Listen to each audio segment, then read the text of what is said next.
All Hello, right, hello. folks, how we doing? Hey, Sergeant, welcome.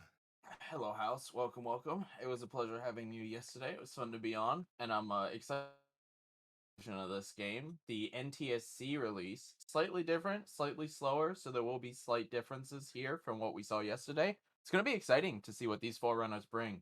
hmm So we just heard from Tech. Hey, there was no audio. So quick introduction again, just in case we haven't heard it. We're back again with day 2 of the celebration of Metal Gear and its 35th anniversary.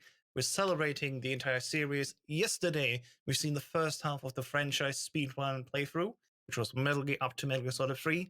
Today, we're taking a break and we're going to show you Metal Gear only and a mini speedrun tournament. We are Joseph Joestar 316, Nick Arthur Green, Volcanic Akuma 55, and Rakon, all fighting today to determine who is the winner and king of PS2 NTSC/HDC for Metal Gear.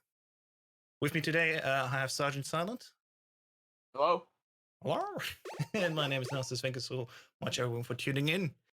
All right, now that we got this out of the way, let's see who will win the first match. We have here on the left Volcanic Akuma 55 and Nick Upper Green. And we're going to start the countdown now. As soon as all the runners say they're ready to go.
So, watch, because we're heading into the gas chamber, which you need to, in this run, we're going to use a ration to essentially run through it fine.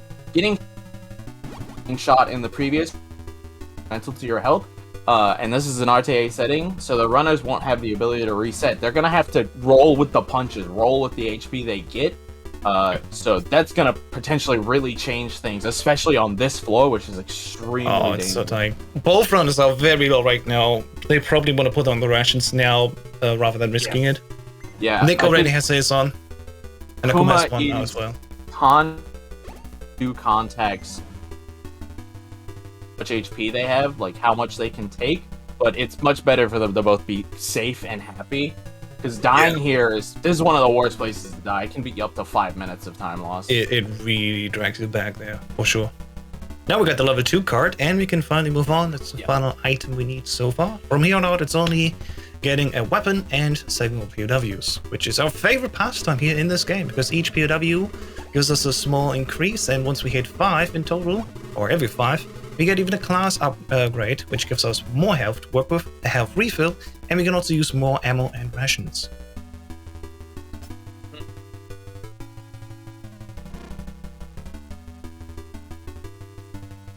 Looks like they're both heading into the Red Guard room and into Four Horsemen, really close to one another. So this is exciting. I'm interested to see how their Four Horsemen behave. Yep. So Nick already dodging here the damage, as did Akuma. They both are fine on the damage right now, even if they got shot twice now. The health should not go slow, as it would be a problem, but you can always be a little bit too slow. Looking fine here, getting out, and there we go. That should be the end of the second floor without any more hiccups. Because from here on out, we only get maybe damage once, and that's it. So for reference, currently our runners here have only 24 points of health. Each time they get shot, they lose 4 points. If they get touched, it's only 1. So of course, touch damage is massively recommended here for us. As you can see here, Nick gets 1 early alert, that's fine. The room here, just before the elevator, they always see us. And they get in both, no problem. And they're actually in sync now, that's great. Yeah, health management is pretty important. So we're going to want to make sure we're running into guards before we're getting shot by them. An extra second to dodge a bullet if we can sometimes. There we go. Here's our health refill.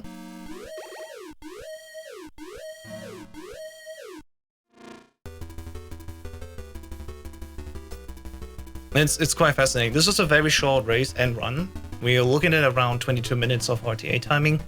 And the smallest things can really make a difference here in the lead, back and forth.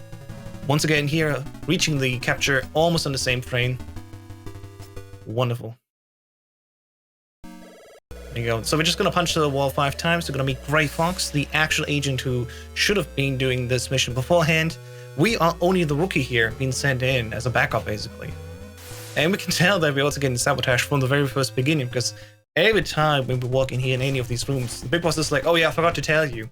For example, oh, I forgot to tell you there's cameras. Oh, I forgot to tell you there's a gas room. I wonder if this has a bigger meaning in the end. We'll see.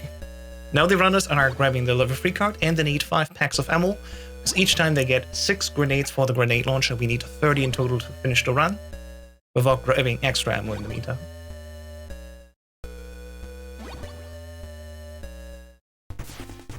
Go. A little bit of menu hiccup here by Akuma. These are the small things that definitely make a difference here. We can see Akuma was not that quick on his menuing, and he's already behind by just a smidge.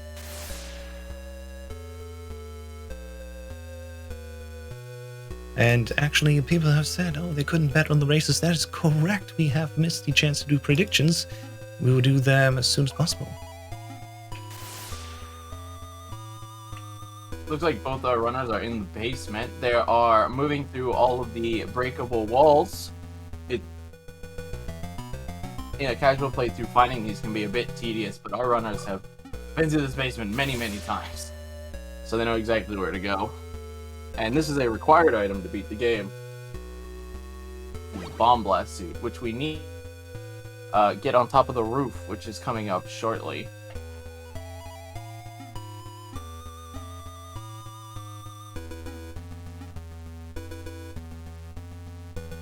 Go.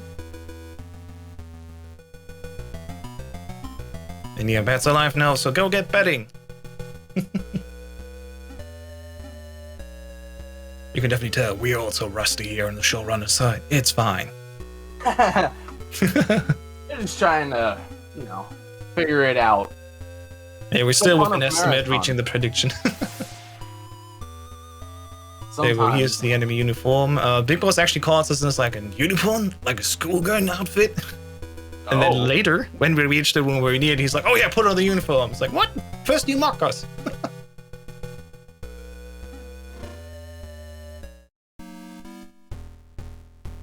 Alright, so we're heading up to the MGK floor.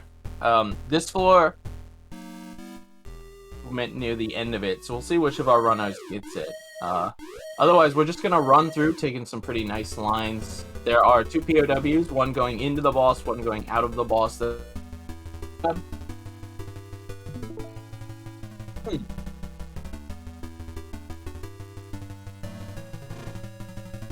then we're gonna head into MGK itself. Now, Nick is gonna have to use this ration immediately because he didn't have enough.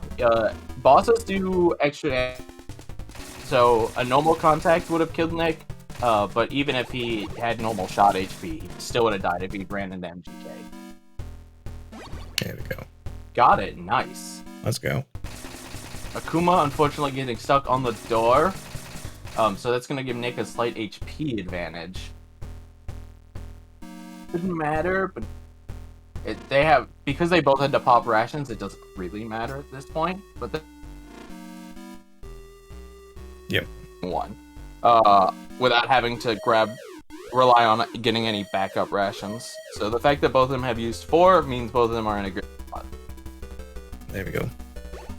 Yeah, once again, we see here Nick's pulling slightly ahead here once again, just based on doing the menu slightly faster and not getting stuck.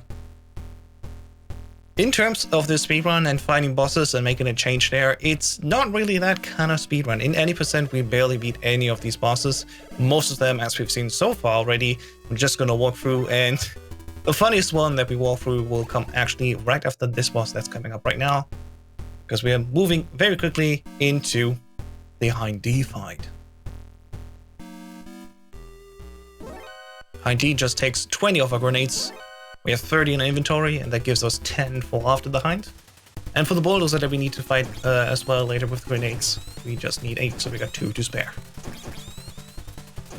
Keep going over here, and of course having his parachute on. Don't forget to put on your parachute, it does make a difference here. Because you immediately die.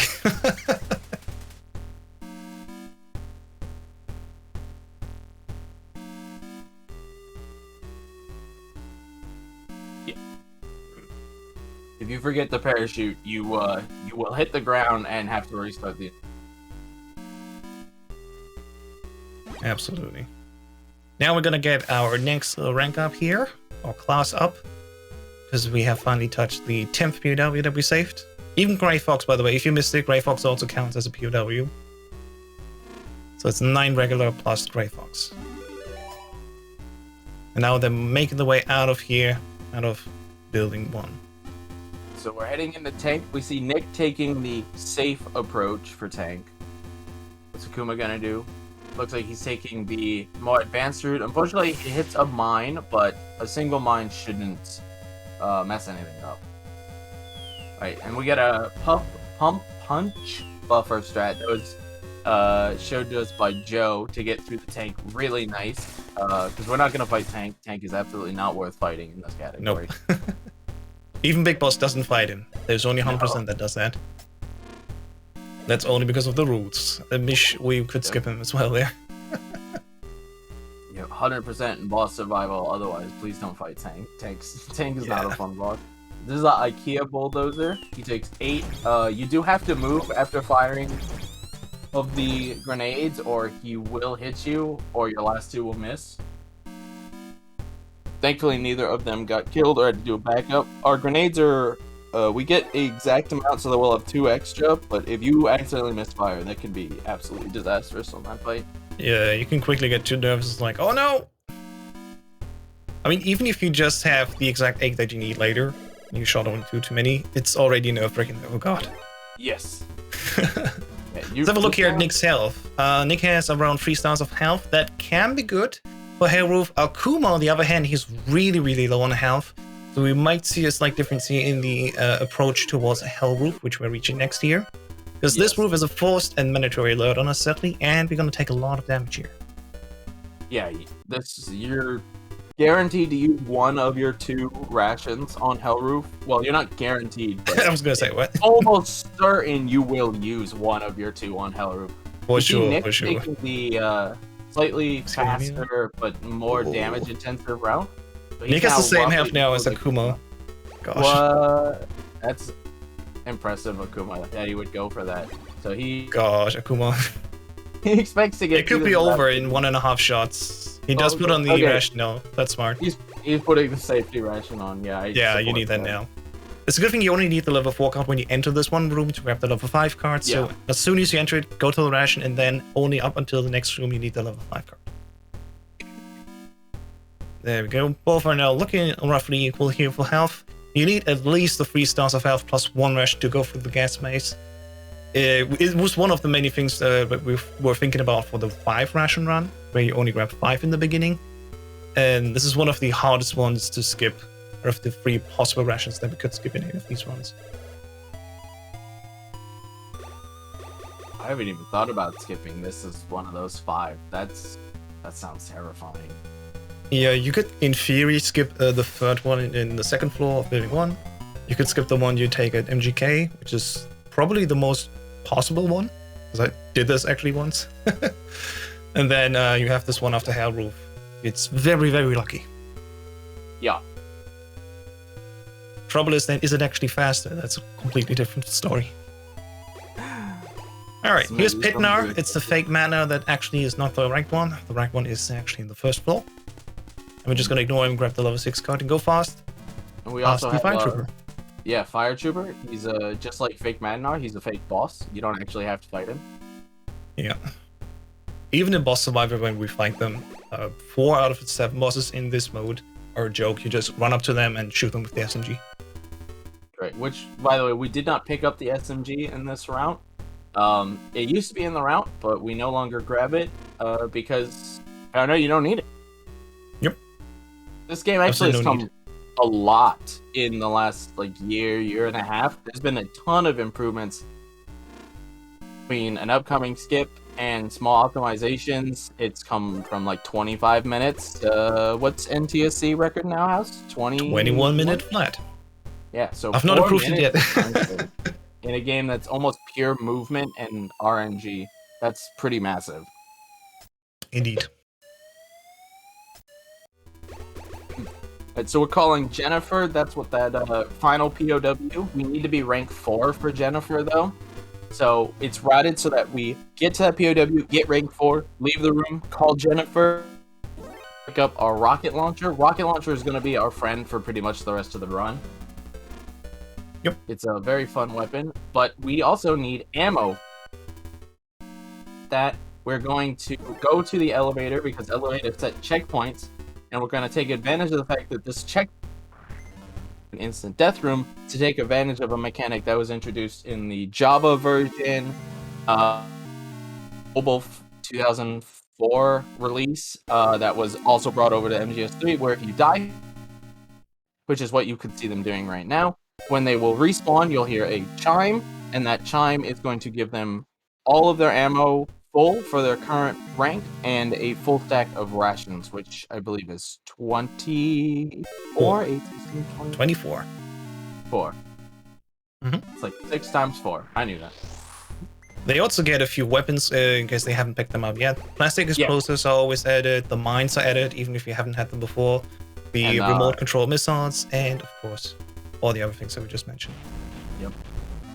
60 is more than enough to finish the game here, so we're just taking out the Brads. As you can see, with 4 shots, we're good to go. Yep, each Brad takes 4 shots to take down. You must kill the Brads. They're required to beat the game as far as...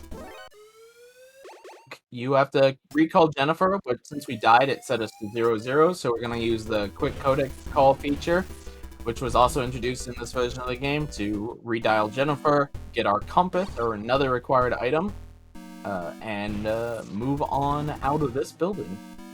Indeed. So here's the big difference why we primarily play on easy and not original. In theory, original and easy can do most of the same strats.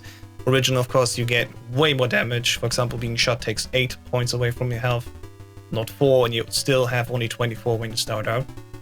But there's actually also something different here in the way how damage is being calculated for you if you dive in the deep water without the oxygen tank. So what Puzon found is actually that we can make it on easy difficulty only past the deep water to swim from building 2 to building 3 to reach Dirty Duck. And both these runners will heal up just before they take the big swim, and then get exactly 46 points of damage from the deep water, just enough as we have 48 points of health here at class 4.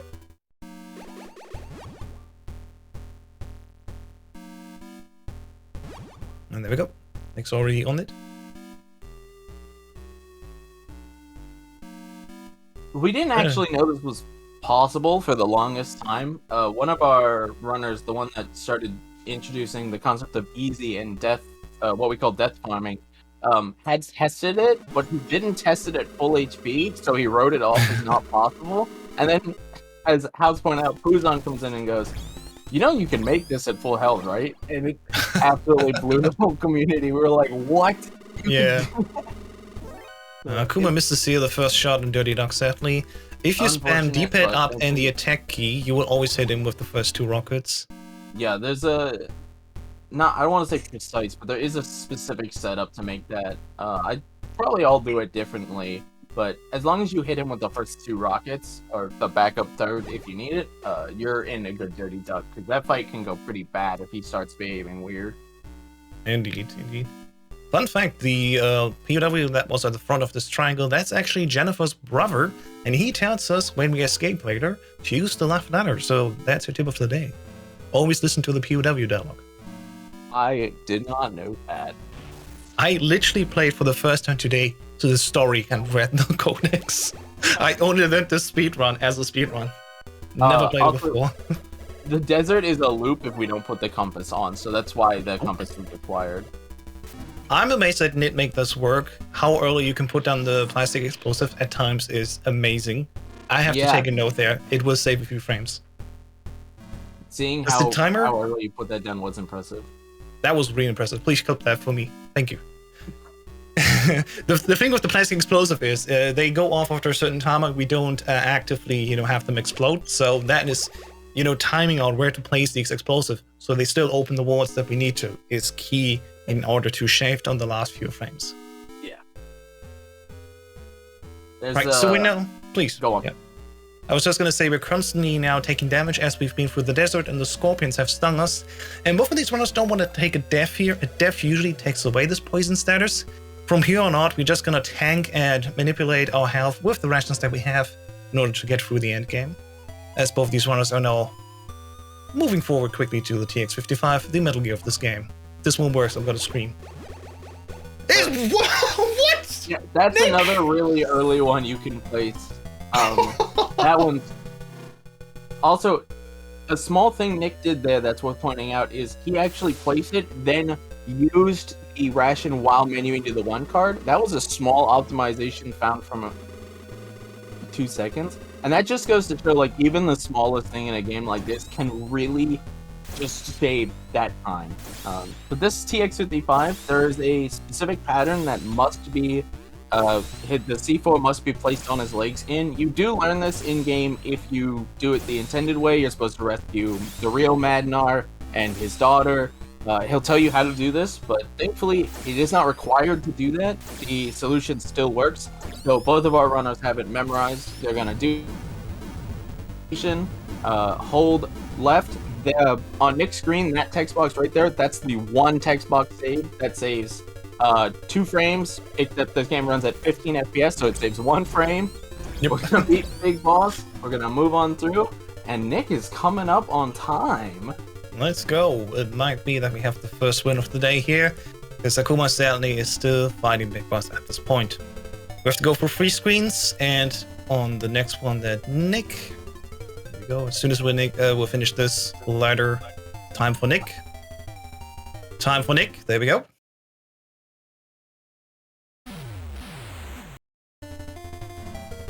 And then we will see time coming up for Akuma as well, and...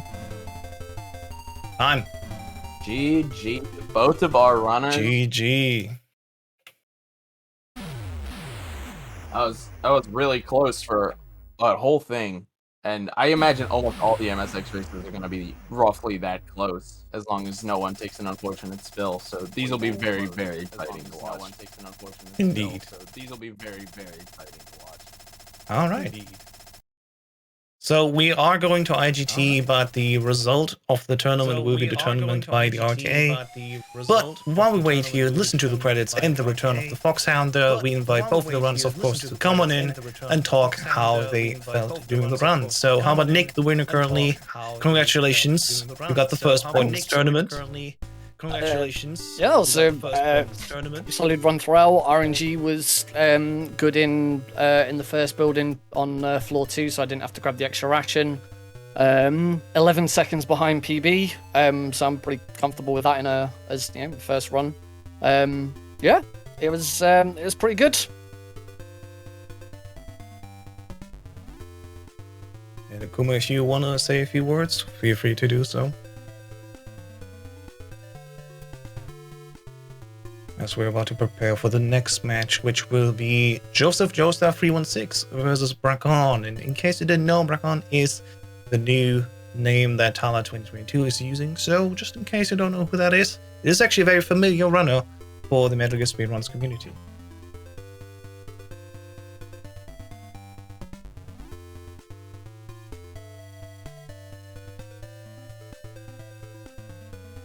All right.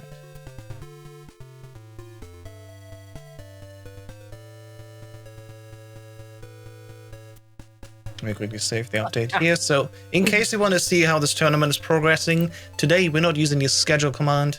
Put in bracket, exclamation mark bracket to see the tournament schedule, which is its own link. I did it again. I was comparing against best segments. I just got a new PB. Nick, stop doing that. PB by 3 seconds. GG, let's go. Oh, nice. So that beats Sergeant's time on the leaderboard, if I remember correctly. Probably beat me. I'm in like 6th place now. A year ago I was 1st or 2nd. I don't know. Now I'm in 5th, 6th. You guys have really been just. Yeah, I'm 1 second behind Joe in 3rd place now. Well, congratulations to both of you guys. And there's the IGT for both runners. How much? Nick has won by 12 seconds.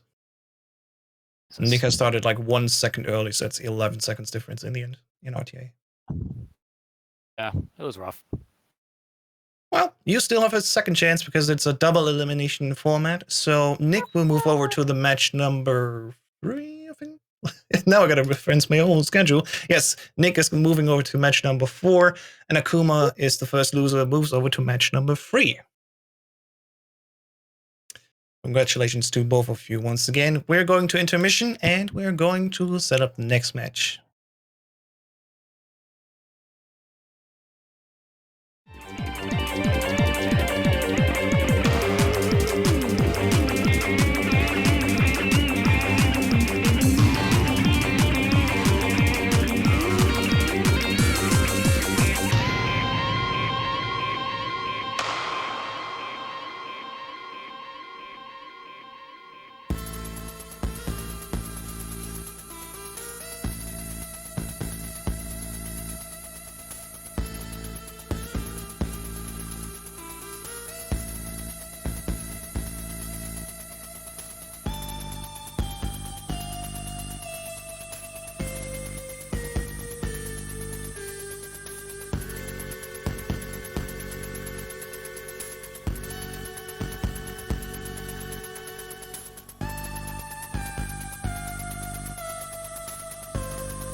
Welcome back, everybody. We got the next match going, about to start now. We've got Joseph Joestar 316 versus Bracken.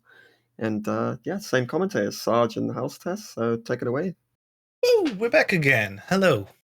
Woo! Glad to be back.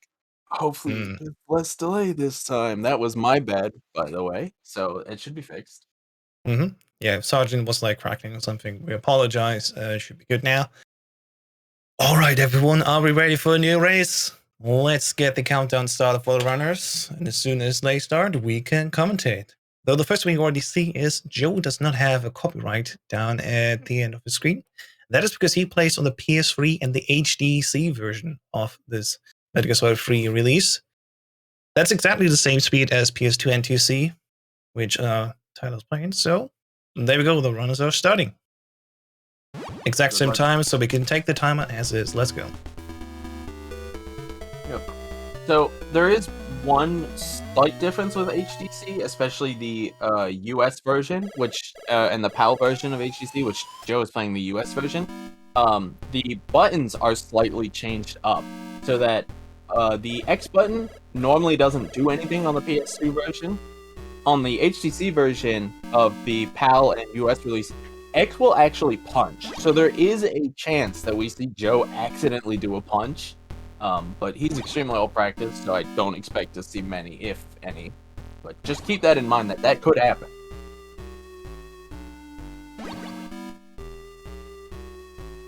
Just grabbing our 6 rations like normal. Once we have 6 and are confident, we are going to continue through building 1. Again, we have to make these 6 rations really count, especially since the floor we're going to immediately is gonna take 3 of them, and we're gonna need at least 1 more in this building, and that's best case scenario. Yeah, ideally. Yeah. So much worse than that. As usual, we're going out here right away, walk in front of the cameras, which Big Boss only tells us about after we already have been seen. And we're moving on here, saving the first POW of many 15 total that we have to do here. So there is a item that you're supposed to get called the gas mask that does prevent you from taking damage in the gas rooms, but it's probably at least 30 seconds out of the way, so it's really not worth grabbing in an any percent category when we know for a fact we can make it through the game on the default 6 rations. Yeah. But on harder... Go ahead. On harder difficulties like original or higher ranks, you definitely want that mask because it will save you. Oh, for sure. Anyway. And I gotta tell you, even if you do 100% on easy difficulty, I mean, we have to get it, but it's also a great use for us because we actually can grab less rations. It's a tiny difference, but it definitely makes it worth it. Speaking of rations, that was a really excellent use right there. Yep. I believe Tyler, he waited for the guard to shoot him to take that ration and then swap. You really, at this stage in the game, want to let the guards use your rations. Your HP is so low that even just barely using a ration early can completely change the route. For sure. There we go, making our way over. It's looking a little bit low on health for Tyler here. Joe definitely moving into the 4 horsemen with a little bit more health. He can definitely tank the damage here. Oh no, there we go. Tyler had to use 1 ration extra on this floor. That means he cannot do the fast version in the desert between building 1 and 2, and he has to definitely grab 1. But that could end up being a difference later if Joe tries to go in early and ends up with not enough HP. So we'll see. Just because he has to grab that ration does not mean anything yet. Nah, it's not over until it's over. Not As at I all. said, you can so easily, sadly, continue. Even, for example, with the boulders is a great thing. You think you got him with your 8th grenade, and actually the hit detector says no, and you just get mauled by the bulldozer, and it's over. Oh, Reset. no. It's so annoying. that bulldozer is quite a boss. He's so strong that he doesn't even have to be there to kill you sometimes. Indeed. We're moving on to our 5th POW and getting our Class 2 rank up here. And thankfully, we're getting him here because Joe was just about to die. So that's very well routed out that. For sure. What the runners want to do, they want to get through the capture segment, Shotmaker, the maze, and then go to MGK without needing to use another ration. Yeah. As soon as you get around MGK, that's probably the best case to use your 4th ration. Yeah, that sounds harder than it is, because the fact that this HP refill is here, it pretty much gives you a fresh, clean slate. Yeah. Depending on how those guards right before prison behave, because they can shoot you once or twice. And getting shot by Shotmaker, we only want to get shot once, but sometimes you get shot twice. But that like clean slate do-over is really nice for us, because it means you will probably use that one ration, but you don't have to worry about popping an extra one somewhere. It's really set in stone when you use them relative to the section. Yeah, and the health refill definitely is an equalizer. You can go in with 1 HP or 20. As soon as you get that refill, it always refills to the same point. As I said, 24 points in the beginning for the first star, second one goes to 32, third to 40, and the fourth one then to 48. Unfortunate, both of them got hit by Shotmaker a second time, but this is the NTSC release. It's much more challenging to get through that with only one shot, so that is pretty realistic. Both of them can keep this going.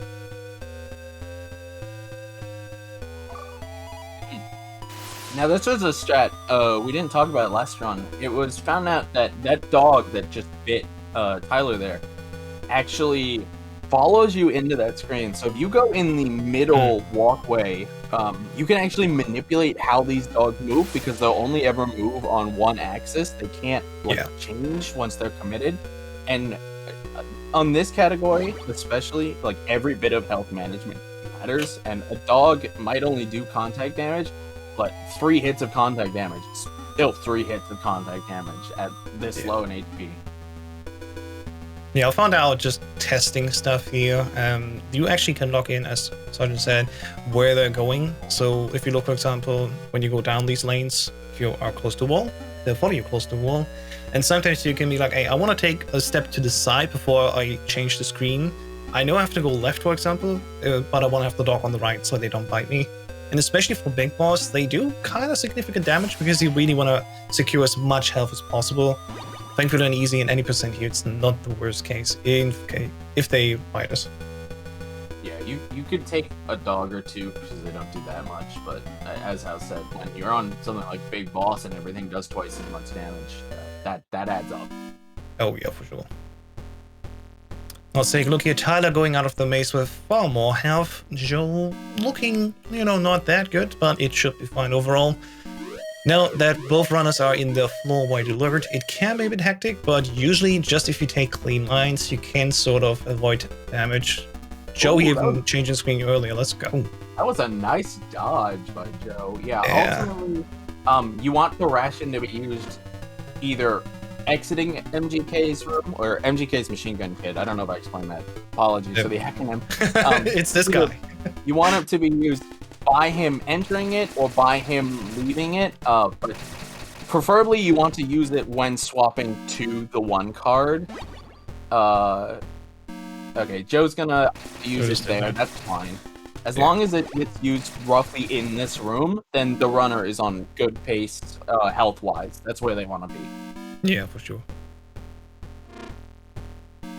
The good thing is here, really, after this point, after MGK, if you heal up, it doesn't matter too much exactly when you heal, because as we know already, the next rank up is already with the next POW, so we just need to make it past the roof, and usually you don't get hit. Yeah, it's... That guard right there on Tyler's screen likes to shoot you. Oh, the backup guard came in too. This is kind of scary. As long as he doesn't get hit by the hind, he has enough health to tank the mine once. Can't take it twice, though. For sure. And that's actually very important. We'll talk about it when we get to the card 4 after the hind, but watch who... Make sure... we hope neither of them hit it going in. Yeah. Also, that bridge, it looks scary. It's actually incredibly consistent. It's always the same every time. Always the same. Yeah. As long as it's just down, left, down, right, down, and it will work every time. So Hind, we're gonna line up with these boxes. As long as you stand still, Hind can't shoot us. Because its bullets actually try to hit you when you move. We're gonna put the parachute on because going off this ledge without it is very bad, as we talked about last run. Yeah. Both these runners' health is fairly sus right now. Yep, they have enough. So I like to call what's about to happen the big boss turn. It's basically required on big boss. You have to get into this truck without hitting this mine. You have like 1-2 pixels. I don't know the exact number. Oh, Tyler's gonna have to use the safety ration now. He cannot afford that. Okay. There you go. But thankfully, he recognized it. He knew it. So he just has to go get 2 rations. He needs a minimum of 2 backup rations. We'll see how many he goes for. Joe, on the other hand, he's at 2 rations right now, right? He's in good spot. Yes, that looked like 2.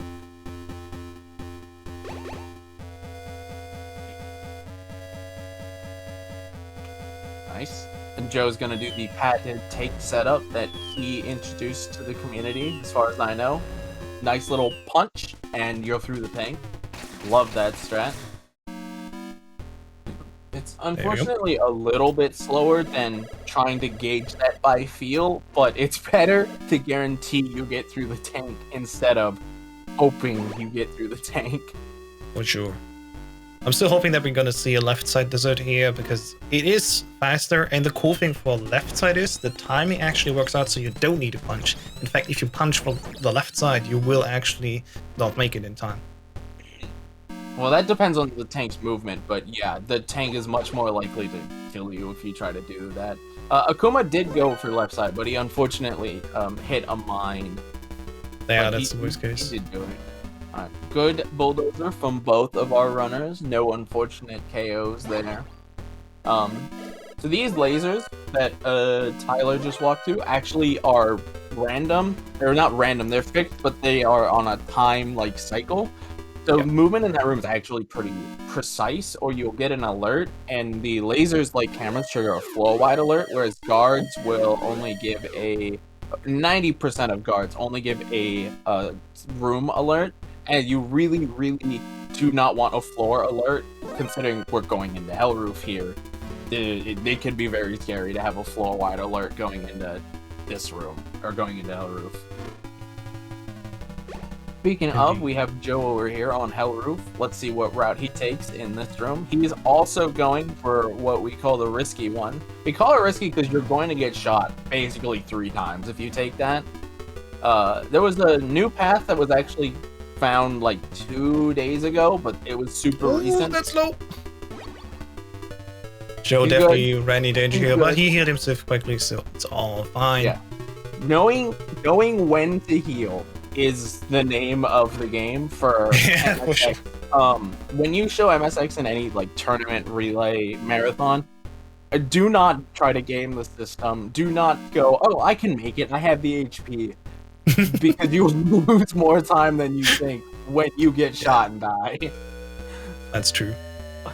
Now, Tyler also making it out of Hell Roof here. His health should be fine. And there we go. Yeah, so both of them have enough health, and they have the ration to be able to get through the gas. My personal viewpoint in this is you want to drop the mine, and as long as your ration is consumed after the C4 plastic explosive, I'm gonna keep using those interchangeably. After the plastic explosive explodes, as long as the ration is used after that, you're guaranteed to make it through this. If it explodes before, or if the ration is used before the C4 explodes, you're in a bit more sketchy. It's tighter. Yeah.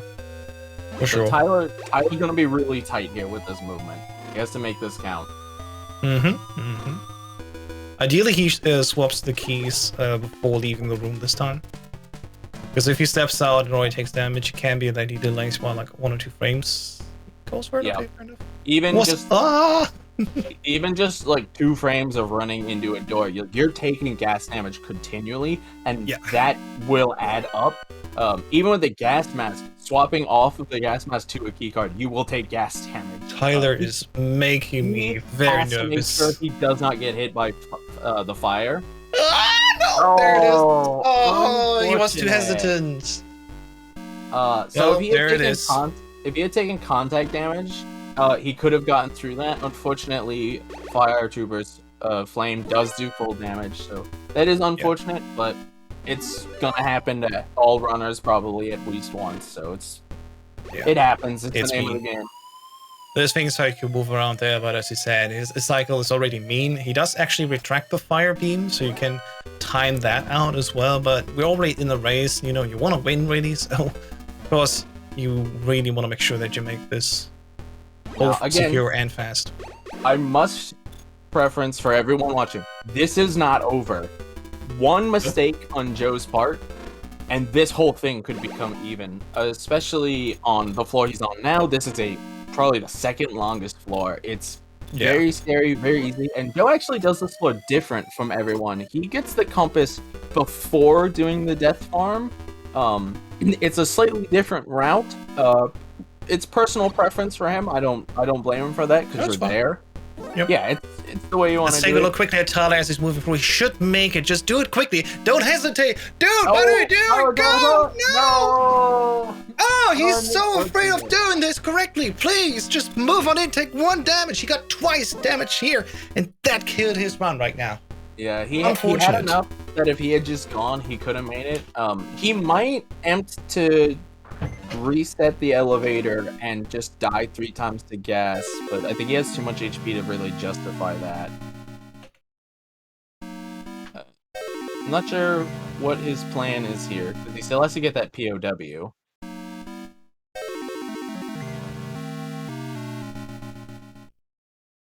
I think he thought about it, he considered it, and then he changed his mind. Yeah. Determination goes a long way here this time.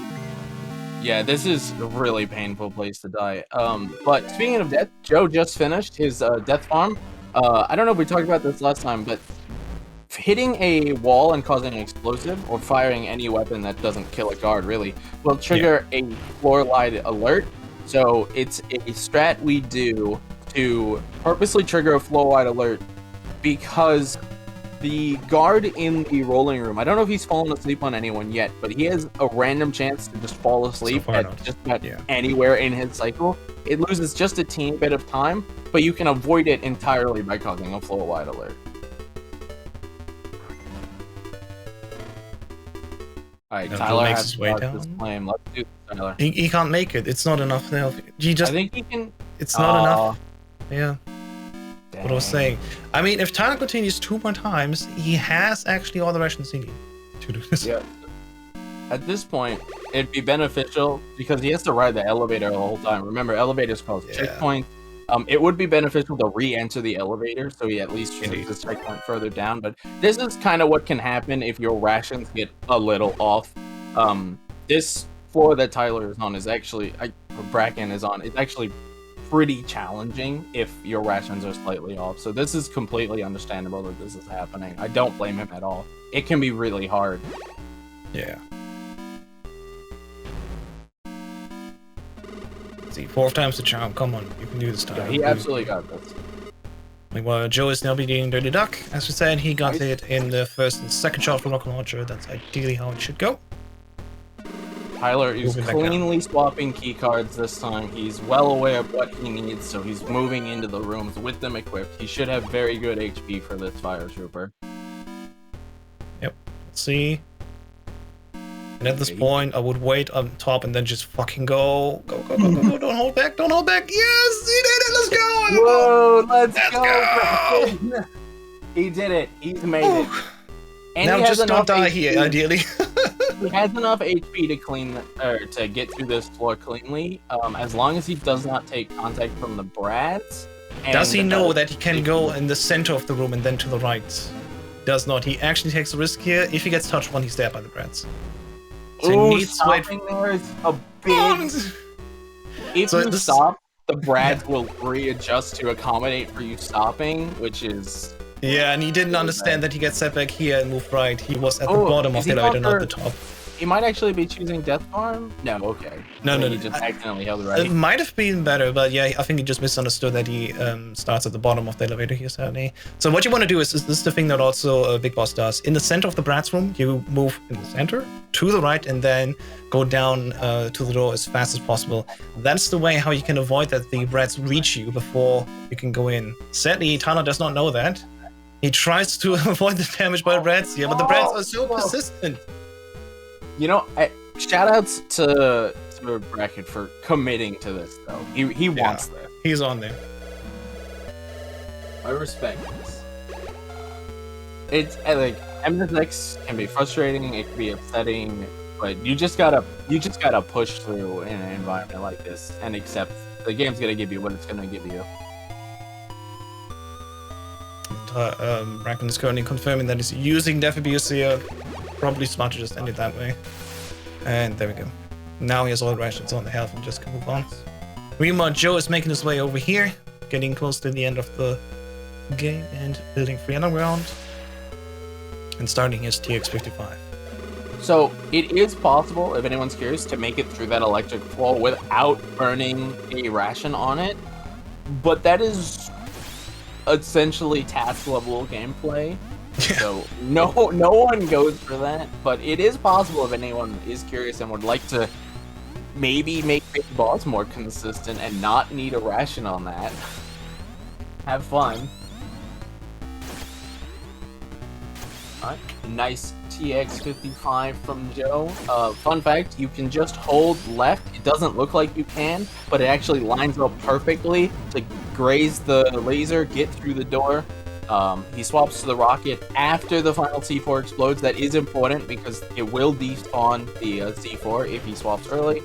Clean boss, moves onto the ladder, and Joe is going to be coming up on time here.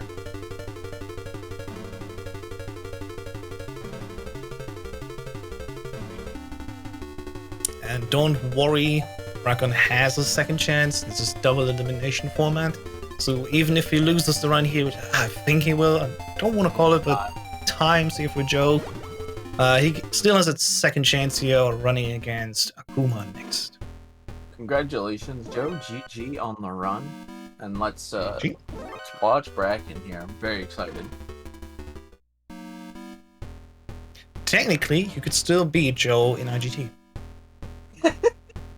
I'm not wrong. It's true, because every time when you die at a checkpoint, the IGT gets reset. This is why we only do Death Abuse here only once, because we actually actively do the RTA strats. There is a different version where you go for the lowest IGT, and that's where you actually use this Death Abuse mechanic 3 times in order to get more rations and ammunition instead of grabbing it immediately. So originally, any percent RTA and IGT were actually one category. I've been asked this before, so I'll explain to everyone watching because it's probably going to be a common question. It was found out that there is like 2 death abuses that together alone take maybe 5 minutes between the 2 of them. They save like 8 seconds IGT. So we had a runner start doing those in his any percent runs because we timed it IGT at the time, and the whole community, specifically me and I think like 2 other runners active, were like, no. We are not adding 5 minutes of dumb death time to save 8 seconds, and we separated it. So, if anyone's wondering, that's why. Yeah, but today we inspected actually even further how differences in the platforms impact the IGT. It goes even deeper.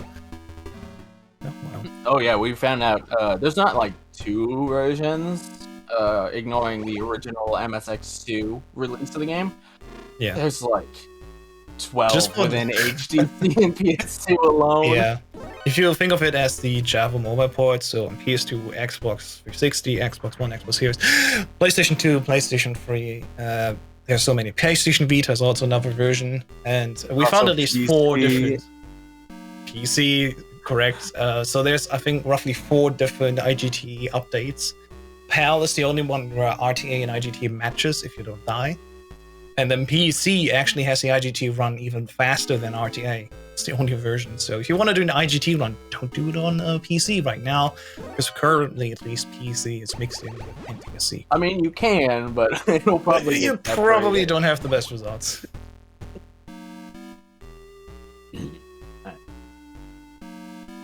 We got Bracken here doing scuba skip. I was watching him practice this, so I'm excited to see this. Let's have a look here. 2053 IGT. So I gotta ask, while we're watching this, I've seen two different approaches to this electric floor screen. Some people go into it immediately north, and some go all the way right and then north. Is there a difference or a preference between that you've noticed? Really, there's no difference on any percent easy.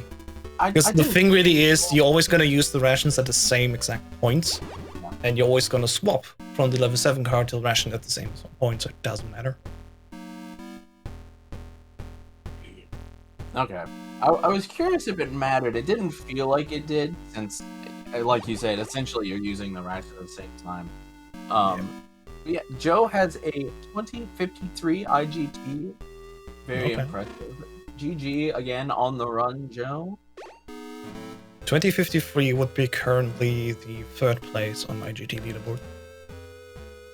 Well, this IGT leaderboard is a sham. Joke. It is. Second place is like a 4-hour run. 2125 is indeed a PB for Joseph Joestar if the timer started at the exact same time. I don't know about that, if Ooh. our timer and his start was at the exact same time, but potentially we have a new PB for his RTA as well. Big congrats if that is a PB, Joe. Well, big Congrats. congrats if it's not, but you know. Bringing his A game for the tournament for sure, even if it's not perfectly fine. If it's at least matching, that's still a very good run. Yeah, we'll have to take that one, the VOD, and time that one. Yeah, I down. gotta retime that for sure. Hopefully Joe personally recorded it. Always record your runs. You never know when you're gonna PB. Exactly. Now, Tyler also making his way over here. He's got everything out that he needs. Level 8 card, Jesus Christ. And the plastic explosives. As usual, you move over here. Quick fun fact, these lasers will basically never hit you in the PS2 version because they've been slowed down. In the original MSX 2 version, the lasers actually fire almost preemptively, and they're basically instant.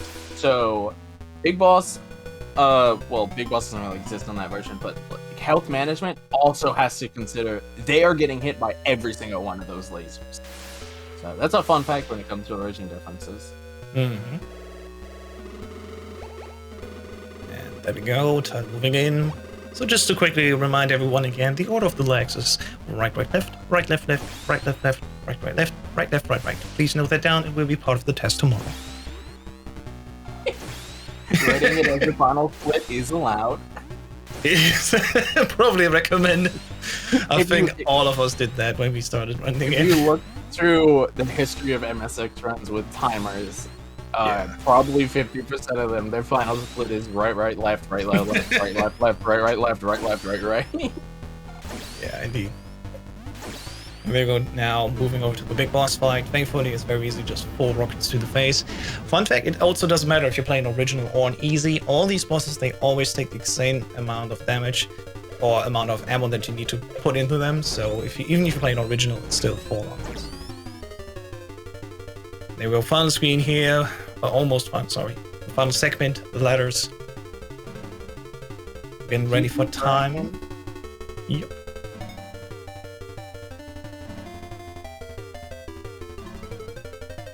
I saw his cursor and I thought it was a bullet. That's time. And there we time. GG, Bracken. Congratulations on the run. All right. You know, GG. while I was practicing, I always had 3 rations whenever I got to that truck, because I was running that truck. I'm like, you know what, 3 rations, but like past couple of runs that I've done, I'm like, you know, like, I've been good on my ration count, and that time I got screwed over on Hell Roof, so that done me for not doing 3, but you know, also I've never been in that situation in a marathon, because I've only done this game in speedrun single segment, so learn something new every day. But I felt like I had to be a bit faster since I was going against Joe after all, right? So Yeah, for sure. Hey Yeah. guys. Yo, Tyler, what Hey. happened? GG. Yeah, I wasn't really watching the stream at all, so I was kind of looking over, and I was just kind of wondering what happened. yeah, I don't have the stream up at all. I only have the Twitch chat for the reactions and to see who's betting on me and stuff like that. That's all I had up was that. But I was like, based on like how people were talking, I'm guessing I'm like a little bit behind, and I'm going against Joe. May as well try for something a little bit risky. Let me go for 2 rations, because usually I like to have 3 just in case Hell Roof goes really bad, but get punished. Oh, for Unfortunate. building 2? Yeah.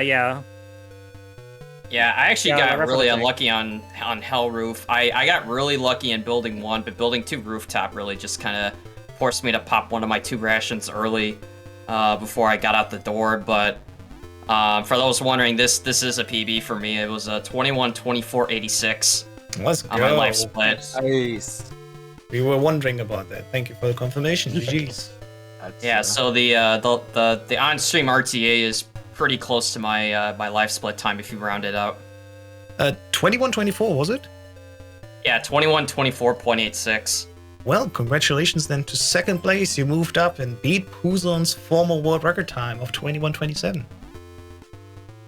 Now it's just a mountain to climb to catch up to you, House. It is. got it. But everyone can. That's the point. Everyone can beat me. And you can learn how to run this game at MetalGearSpeedrunners.com. Just check out the wiki. I mean, tutorials, maps, and even an auto splitter if you want to run this on an emulator. It's allowed and it helps you. Just Dude, saying. Al's put a lot of work in this game recently, and he deserves credit for all the stuff he's done. So big shout outs to Al for everything he's done for this game and this community. Thank you. It was Yeah, pretty so much much everything fun. Sarge said. Like I gotta give credits to House for a lot of the guides, the wiki updates, and the tutorials he's done, and even just trying things out, for either discovery or even just testing. Hope you guys enjoyed the race. Still plenty more to come. Let's quickly check out what Tal has in his IGT because I think he could still beat Joe in theory. Because Dev's, here we reset go. the IGT. Let's have a look. That was a real victory here at the IGT, right? That was a real victory. It's sadly not, but okay, there we go. 21.9. A little bit off work the out. mark. Just a little bit off the mark. Well. All right, everyone. Any last words for this match? I'm gonna try better and I'm gonna do better next time. Don't worry. You'll Oh, see. yeah, now you're warmed up. You get your second chance because the next match is Volcanic Akuma 55 versus Bracken.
welcome back, everybody. We have the next match. It is Bracken versus Volcanic Akuma 55 with House Tess and Sergeant again on comms. Take it away.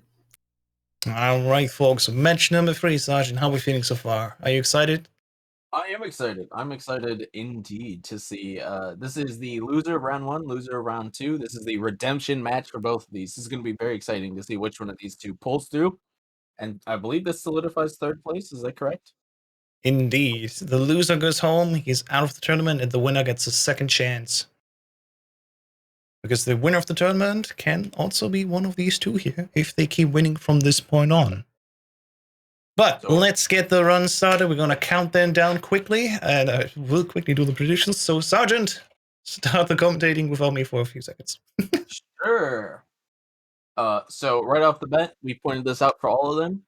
Both of our runners are on the 2006 copyright, which you can see means NTSC-U, which is the American release of the PS2 version of the game.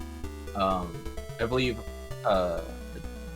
Bracken is actually running this on hardware, but hardware and emulator, as we mentioned earlier, are not separated because this game runs extremely well, even on PCSX2.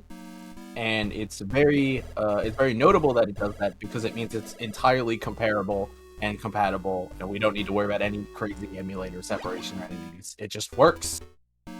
Indeed. And that's really awesome. Unlike RPCS3, like, no.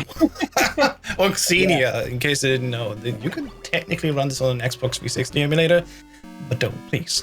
Don't give us headaches.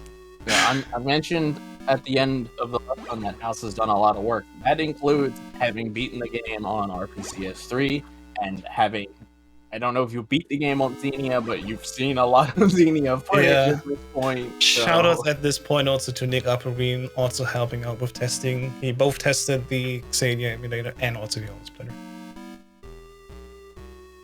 And there we go, getting into the elevator. Kuma slightly ahead. Tyler was 1 second early on the start, so definitely is ahead. Sorry. And as always, this is the scariest floor of the entire run, because this is really where you spend the most time. You're saving 4 POWs, you're grabbing level 2 card, and you also grab the grenade launcher here. We're gonna use 3 rations. The first one is here in the room with the gas. Sadly, we don't have the gas mask in this run here. We are just relying on 1 ration health refill. Gas mask definitely makes it easier for us here. And we see already Tyler going out here with a little bit less health than Akuma. For now, not a problem, but both of these runners so far have really low health here, so they probably will use a ration early here. Tyler already has it on. Akuma will probably have it on after the death pin, and we can see here Tyler almost already has used it. This would be fine. It's ideal that we don't do this here because it's 1 extra menu from the level 1 card to the ration and then back again to the level 1 card. If we can make it past here and only use the ration after we entered the room where the level 2 card is, that is slightly faster because again, we don't menu 2 times here. Yep, every time you can save having to do a menu, that it's a little bit of time, but it all adds up. So we really don't want to, but this is one of the really big instances of what kind of RNG am I going to get this run. There's a manipulation for Big Boss, which basically means you never get any alerts, but in any percent, because you get an alert, essentially the RNG counter kind of goes haywire, and you basically fall into one of a number of pools of different outcomes you can get. A majority of those pools result in you taking so much damage on this floor. Like, you can just see how many gunshots here that Bracken is taking. It adds up, and it can make this 4 horsemen fight really scary. Again, there's a specific movement to dodge it. Thankfully, Bracken got a really good pattern there where all he had to do was go up. Usually, at least 2 horsemen will shoot at you, or sometimes 3, maybe even all 4, so he was able to react well, and he has more than enough HP to get through this without having to burn a ration. We'll see what happens, because the next room could change that. Getting into the elevator at the end is surprisingly scary at low HP, because the 2 guards, there's a specific way to move so that they don't shoot you, but 9 times out of 10, you'll probably get shot by one bullet, like these two specific guards. And they do not play nice, especially since that is the end of that floor. That is the worst place to die. It feels so awful. Tyler has used his 4th ration now, probably being overly cautious. He has to get an extra ration now, most likely in the desert between building 1 and 2. But that's totally fine. It does not make that much of a difference. But, a few seconds can be a lot in this run. He mentioned he's used to grabbing those rations, so it's better to see him play to his comfort zone and know what he's doing than try to, game the system and gamble on something that ends up not working. Yeah, if you're not used to it, you probably should just play as if you're comfortable.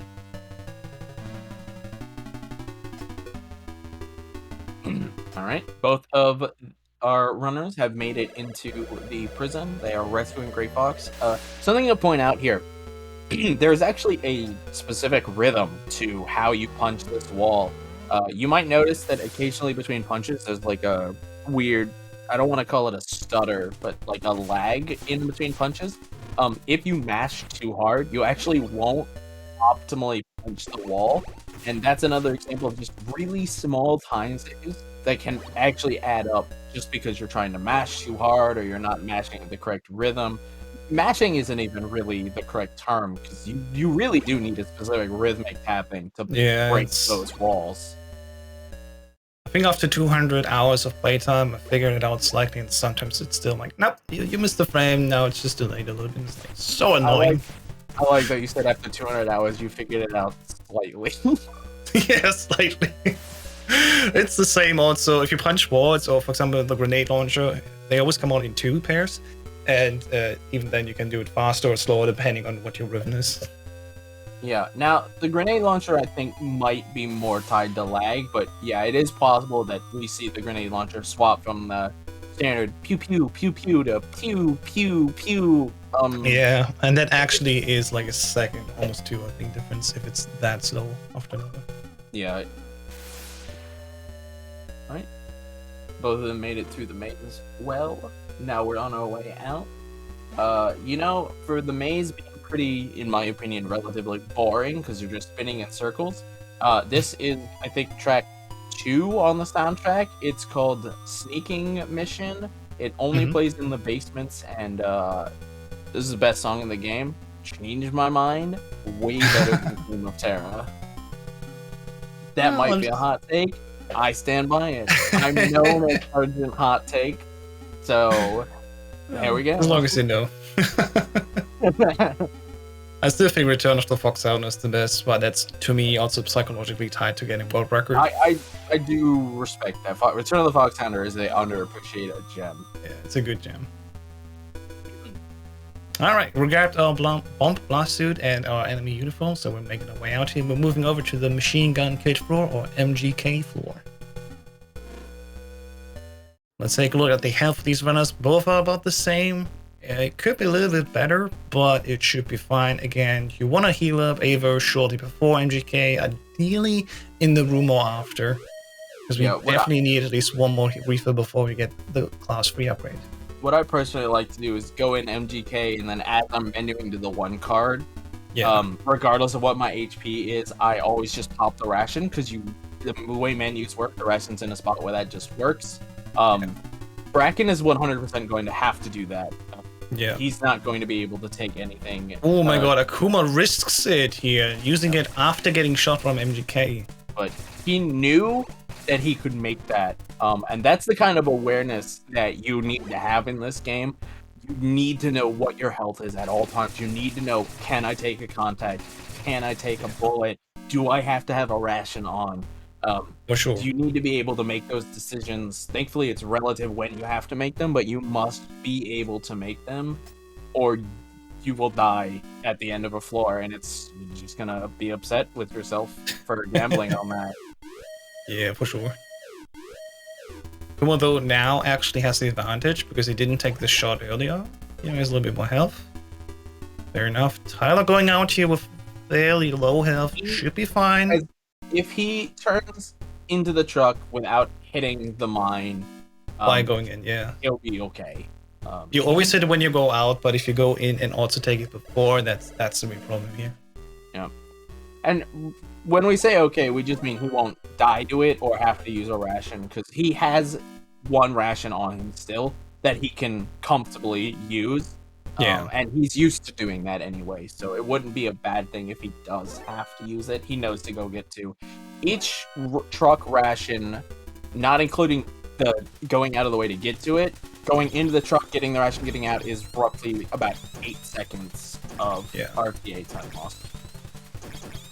I personally would be very bothered if I use all 6 rations before getting to the truck. The reason why is because then the position where your rations are changes. Because unlike in MG2, where your items are basically always sorted by their ID, in MGX1, actually all the items are basically like list. They always get added at the end. So if you have rations in the second spot, get rid of them, and then add them later again, they get added at the end of the list. Akuma got the turn, but missed the truck. That can happen. It's super easy, because you have to do this nice spin. Also, shoutouts to Bracken. He made it into the truck this time.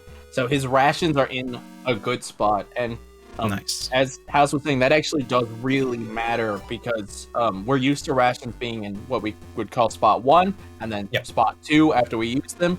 If you use them all early, then they end up in a 3rd spot, and that can really throw all of your menus off if you're not used Akuma has to move to the right. He's too far to the left, I think. As long as there's like a line there, as long as he's on that line on either side, he's good. It's a bit hard to gather from my point, but there we go. And he stopped even. I like that slight hesitation for safety, because tank can actually... That's fair. It's relatively random. Tank can move forward, it can move back, it can keep moving back. That's really scary when you see tank keep following you. It has happened where it will kill you as you leave the screen, but that's super uncommon. I personally found it 100% consistent if you always walk the exact same pixels. Yes. You get used to that after a while, but yeah, for sure. You definitely get scared the first time the tank moves back, and I had this in the marathon run happen. I was like, oh my god, how did I survive this? Indeed, when that tank just follows you back and you're like, I'm still in the tank, I'm still in the it's tank. It's over. You see your life flashing in front of your eyes, for sure. Also, to anyone wondering, why are they going this far out of the way to grab this item? This is the antenna. This actually whole building is covered in a jammer, a signal jammer. That item is actually required to beat the game, unfortunately. We have attempted to skip it, and it's physically impossible. You cannot complete the game without picking that item up at some point. Because we have to make 2 code calls later to reach Jennifer. Yep. Akuma on Hell Roof saving the 1 POW and then making his way. His health definitely looks good. He can take as much risk as he wants, most likely. So again, movement here is key. Taking the first shot, that's fine. Yep. Which line will he take? Takes the regular... regular risk line, but got stuck. That is an issue. If you get stuck here, and did it twice even, that's a risk. I'm 3 times now. At all the runners after this and be like, here's the new route. Please take this. It's the same speed and way safer. But like I said, it came out like 3 days ago, so I'm not shocked they're all trying to take this faster route. I definitely added it to the wiki map already, because it definitely makes a difference in security. But yeah, I mean, if you're getting caught at the corners, that's on the runner.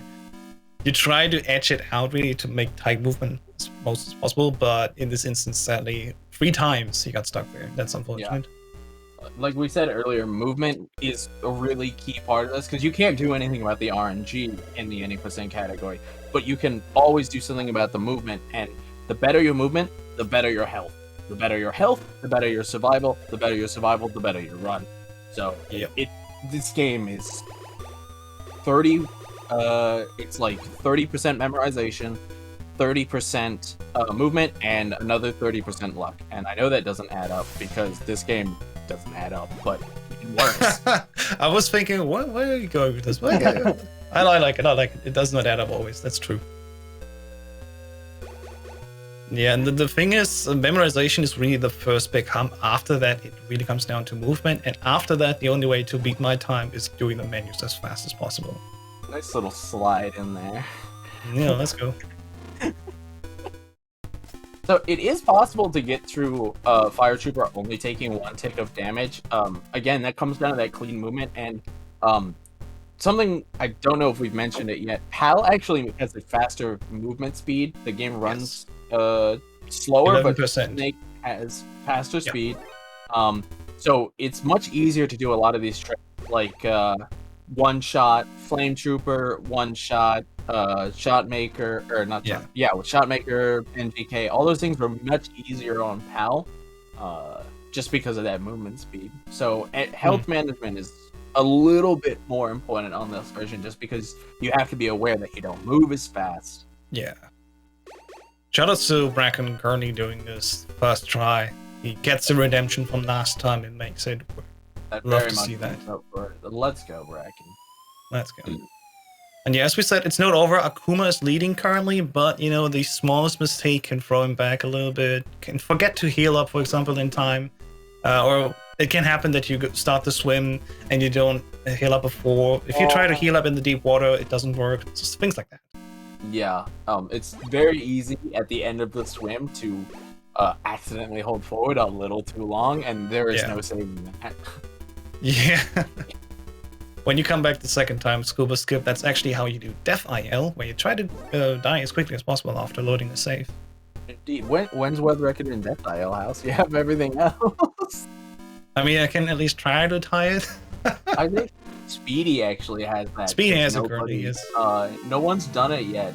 I remember we sat down and sat talking about it, and we are like, what about this? What about this? And I was like, Speedy, you can just go here and do this. And he's like, oh, okay. It's quite fun. I did for the category extension once all trucks. You have to go into every truck, and you have to know 7 of these trucks, I think, teleport you back to an earlier point in the game, technically forcing you to move a long way back again. Yep, and we're also considering all pits, but that's gonna be whether House actually wants to run that or not. I haven't rough idea of it, but you know, I first want to do the serious stuff. In Fury, it's fun. I think there's 18 pits I counted, so yeah. And half of those pits are in a room we don't even see in this category. Like, Indeed. You don't want to go to that room. Yeah, the underbelly of B2 to B1. Which is the route we need to take to save Ellen. Yes, that is where Ellen is if you're playing this game casually. She's down there. There's another way to get to it without going to that room, but the fastest way is through that room the devs were very mean to put there. The bits after some practice you get used to them, but yeah, they can catch you off guard. I mean, eventually you get so good that you don't even need to grab the intended flashlight. You just do it in the dark, right? I want to see that person do that. Oh. I mean, for 100%, that's the only category where we want to go there. We are, of course, required by 100% to grab the flashlight, but we technically don't need to use it. That's the thing. All pits, no flashlight. Oh my god. There you go. Let's not do that. Let's indeed talk about where Akuma is now moving. He is making his way from Building 2 towards Building 3, but not to grab the oxygen tank, so he can actually survive being in the deep water here, because as you can see, if he touches the deep water, the dark blue one, he will take damage. The cool thing is, playing on easy difficulty, if we are here, this long swim section actually only takes 46 points of damage from us, and if we are fully healed before starting the swim, we're at 48, so what does the math say? We survive with 2 points of health. It's also very important to point out that when they enter the canal, they must do it on the left side. If they do it on the right, they actually will not make the swim. Yeah, because it's slightly more deep water on the right side, that's true. There we go, 2 rockets for Dirty Duck, exactly how you want to have it. Clean duck. Going to a ration and not healing here, pointless, but I guess that's fine. Now it just needs to open the menu, press circle, and then start the swim. There we go. It's pretty easy to just accidentally enter the water, but as long as you realize you entered it without healing, for most of the swims it's safe. The one that Kuma's on now, that's the scary one. Yeah. Don't menu there. You saw he just kept holding forward. If you don't menu there, you will immediately go into that water, and it sends you all the way back to before Dirty Duck. It's probably the 3rd most detrimental death in the run. Yeah, and that's the only death in any percent IGT that you don't want to take because it will actually give you more IGT than before. Indeed, that is another fun fact. Yep. Now, having the compass on, you make your way through the desert, and then after that, we switch back to the level 7 card and the plastic explosives. You see in the beginning, this door to the left has another pit in there, but we want to go up here and meet the next set of pits. And, oh my god, Akuma, that's not the line I taught you. Oh no! No. Okay. So Oh god, the race is on. Let's go. this is pretty. That's crazy. So the way hitboxes work is if Snake's hitbox, which is his lower legs, comes in contact with any part of the hole, it counts as a kill. Even while you are already taking damage. Yeah. So the Scorpion Venom prevents you from dying or taking damage while it's ticking, except the way pits work and how you can correct this. You've probably looked at the code for this. Hits, even during this invulnerability flash, set a different value to 0 that basically just says insta-kill Snake when invuln is over. The pits completely ignore the iframes and the health value and just set Snake to 0. Like, there's a state where it says Snake's alive or Snake's dead, and that is instantly set to 0. So yeah, it's getting closer to each other again. Now it can be just that Akuma forgets the auto flex maybe, and then Tyler could technically go into the lead. Let's have a look how it goes here. Both are moving through the underbelly of B3 and making their way towards the TX55. Akuma spent a little bit extra time in that menu. That could add up. He didn't hit the pit. Oh, there you go. Another missed menu. It would have been the game changer. It would have been. I know from personal experience. Yeah, Bracken is definitely catching up here. So let's have a look. I go here. So once again, the auto flex, very simple. Chat, please check me if I'm correct here. It's left, right, right, left, left, right, left, left, right, left, right, right, left, right, left, left. And if you think that was correct, that was a test in a test, because it's actually the opposite. Of course, the runners exactly know where they need to go, and if not, I mean, they can, of course, take a note here and take a look there quickly. You just want to make sure to have the rations on, because even if you get damage from both the poison and the lasers, you have to make these explosives and place them at the legs as early as possible to save the most amount of time. Thankfully, though, we have like still 18 around at this point here, so it's more than enough to just tank all the damage. See how this goes. Oh, there you go. It definitely is very close to each other, but Akuma is the first one to reach the ladders, closely followed here by Bracken. Now he could stop on the ladder. It's not over yet. He could stop, but time's getting ready for both of them. Akuma first. Yeah.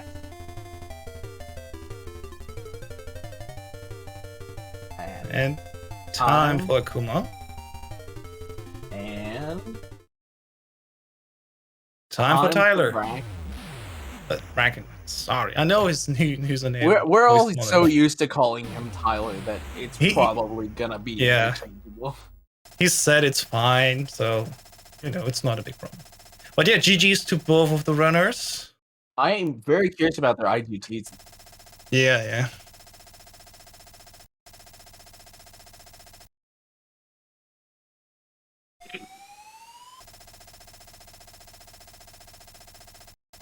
Yeah.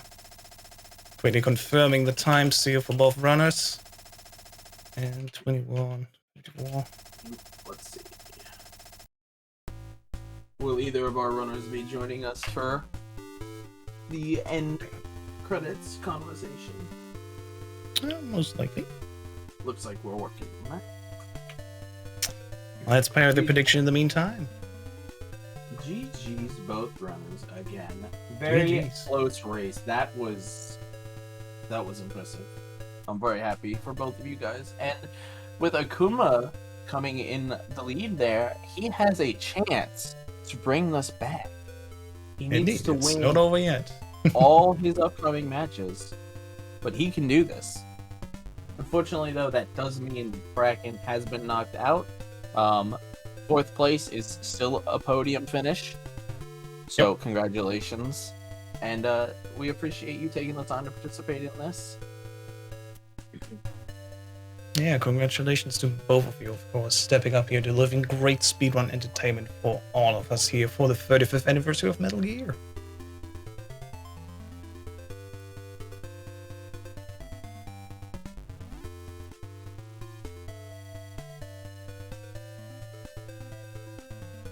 We're just going to quickly wait for the IGT screen just for the complete timing experience. We want to see both RTA, which is how we measure the winner, but we also want to see the IGT, of course, as it is standard.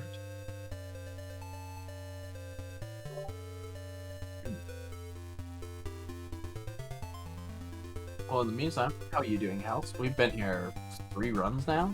It's an hour of talking. Indeed. Yeah, How it's would you- going great. It's actually fun that the runs are fairly quickly going one after another.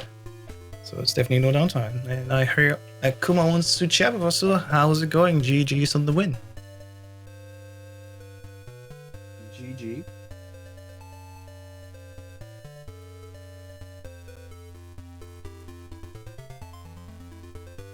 Oh, 1 second, we're getting asked. That's fine, of course. So we see the IGT here for Bracken 21-23.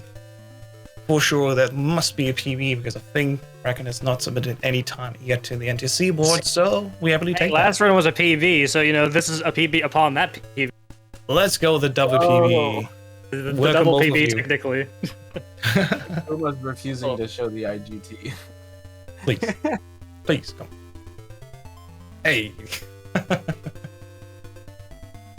Actually, honestly, it's pretty easy to forget that you have to push the button. Yeah, again 2 at the end times of the even. button, so. Yeah, like I'm so used to like so many of these like Metal Gear games, like you just like walk off and like I was like, do Yeah, something, like grab a snack or something. 2059 for Akuma. Let's go. oh wow. And this is a great example of why IGT and RTA are separated now, because they were so close. RTA, that IGT discrepancy is Yeah, massive. different story altogether. I think I had a lot of fumble menus. That's probably why you probably had a lot of optimized menus while mine were. But I actually died. oh Yep. Akuma did. wow. 2 hour Where'd he die at? surprise. At the pits before you go down in building 3. Oh what? I Wow, was that's a scary. million years away. Hey I was a Akuma, million not to years quote away. you or anything, but a nice deathless run. You know what? I'm not even going to complain about that. Honestly, I died twice, so it's fine. Yeah. Deserved. Technically, all of you died 5 times plus. Anyway, thank you so much for running today. Of course, Bracken, thanks for joining us today. Thanks for having me. Yep. And that was Akuma moves fun. on to the next match. But before we get to the continuation of Akuma's journey, we're going to switch it over to the 2 winners of the previous matches, Nick Hopper Green versus Joseph Joestar. So let's see what's next, and we'll be right back.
Theory, for bringing us in. Yep, we're back with match number 4. This is the first double winner match. Only one of those have to go to the loser brackets, and only one of those goes to the final now. And the finalist that is joining after this match actually has 1 point advantage. So, who will be the first finalist for this tournament? That will be decided here. It's either Nick Green or Joseph Joestar. And as always, Sergeant, how are you doing? Are you excited for this match? I am very excited for this match. I'm doing quite well, thanks for asking. Staying hydrated. We've been here chatting a while, so need to make sure I don't lose my voice. Tomorrow's going to be another big day. But yeah, I'm very excited. What about you? I'm also very excited. I was just thinking, man, the run so far is still shorter than what we have happen tomorrow with MGS 4 or Peace Walker or the Phantom Pain. Because we've been just going for roughly 2 hours, and I think at least MGS 4 and the Phantom Pain are sort of around the 2 hours estimate. So yeah, basically they're 2 hours. Yeah, so if you just tuned in, welcome to day 2 of the 35th anniversary, celebrating the 35th birthday of Metal Gear. The game that you're just watching right now on stream is day 2, and we're doing a tournament. Indeed. 35 years ago in like 2 days. Metal Gear came out to the Japanese audiences on the MSX2 console. Home computer is more appropriate. And in celebration of that, we have a collection of our runners for this game. Showing it off for us in a tourney style. This is the 4th match of the day. Winner of round 1 versus the winner of round 2. We're all very excited to see. There is a bet going right now, I believe, if you'd like to get your final points in. That's going to end soon. Right, so I believe that Joe started slightly ahead of Nick. Mm-hmm. So they're just barely not neck and neck, but they're very close considering that. Absolutely. Yeah. So for these two, movement is going to be very, very important. I mean, it was already important, but every little corner stuck, every little late turn, all of that is going to give their opponent a significant advantage at this level. The fact that I think Nick got shot, Joe got shot going into the gas room, or into the POW room, has already given Nick a slight advantage. That bullet, oh my. Oh, that could have been the end of Joe. Yeah, how checkpoints work, just in case you don't know, Joe would have been sent back to the beginning of the elevator, and he already puts in a lot of time on this floor, so all that work would have been reset, sadly. And we're not going by IGT at the end, because IGT would also reset if you go back to a checkpoint. We're going by RTA. So the first person to finish this run in RTA is determined the winner. You're gonna need to start talking. I'm recovering from a heart attack. Alright, so let's move on. It is exciting for sure. I had so many weird situations in my runs as well. Currently they're looking quite even on the frames. Joe had used his ration slightly earlier, so he's a little bit lower at this point right now. It could be that Joe needs to use another ration before he leaves here on the 2nd floor of this building. Usually you use 3 only, ideally. Well, let's see how it works out for him in a few minutes. It's really going to come down at this point to the red guards in the next room. Yeah. Who gave Joe? They gave Joe good RNG. He did not get shot. Yeah. Whereas it looked like Nick did. But 4 Horsemen is going to be how well do they dodge that. Joe's electing to just take that damage, but as long as he only takes contact leaving, he's fine. Should be fine. Very easy to. Oh, Nick. Okay. Looks good, Nick. Come on. That works. Oh, he just made it. Let's go. All right, now they're pretty much neck and neck now. I think Nick has 1 contact advantage. Probably, yeah. And it's not over yet. You still get a little bit of damage right at the end because our guards in front of the elevators. So if they shoot and hit, it's over. They have to redo the entire 2nd floor. 1 unfortunate bullet could end this, and it does not look like Joe is electing to put. He could have using it manually. He's not taking the risk. I respect that. Nick, take the risk and save the ration and time. Let's go. Ooh. So technically, both of these rounds could have just put on the ration. You don't need a key to open the elevator. I'm not sure if they know. It's maybe a different thing why they heal manually here. But yeah, Nick now slightly ahead just because he took the risk, and it's actually worth it because as we can see here, you can make it to this POW without taking damage. Yeah, But that- here's what it came in what Sasha said: movement, big differentiator. You want to move up for like 1 frame, and if you don't touch that POW. Light movement differences, and also we haven't really talked about text skipping. In all versions of this game, you can hold circle. In the HTC, behaves a little differently. I think you hold X, as you can hold X as well. On PS2 it's X, on an HTC it's circle. Okay, yeah, my bad, I mixed it up. Okay. But basically when you hold it, you will automatically skip text. You can also wiggle like the D-pad and the analog to skip a little faster. That does come with downsides. Again, we're talking about movement. So if you ever see them skipping text boxes and just a little movement at the end, it's because they were wiggling to try to skip even faster and save that 1 extra frame. Now, in this pickup sequence here, where we grab 5 ammo boxes, if they touch the box and there's no text, this is exactly what we mean. They're not holding down X to skip, but they're actually trying to give a little bit more inputs on the D-pad to overload the emulator of this computer, and then it won't render the text. It gives you like 1 or 2 frames extra time. Or rather, less time. Which, as we've stated, that adds up in a game like this. It adds up, yeah. Right, so both of them have gotten through. You're pulling ahead now, as we can see. Must have been like a menu difference. These two are gonna be continually trading back and forth, menus, movement. This is a nail biter. This is the match that you have to watch. Indeed.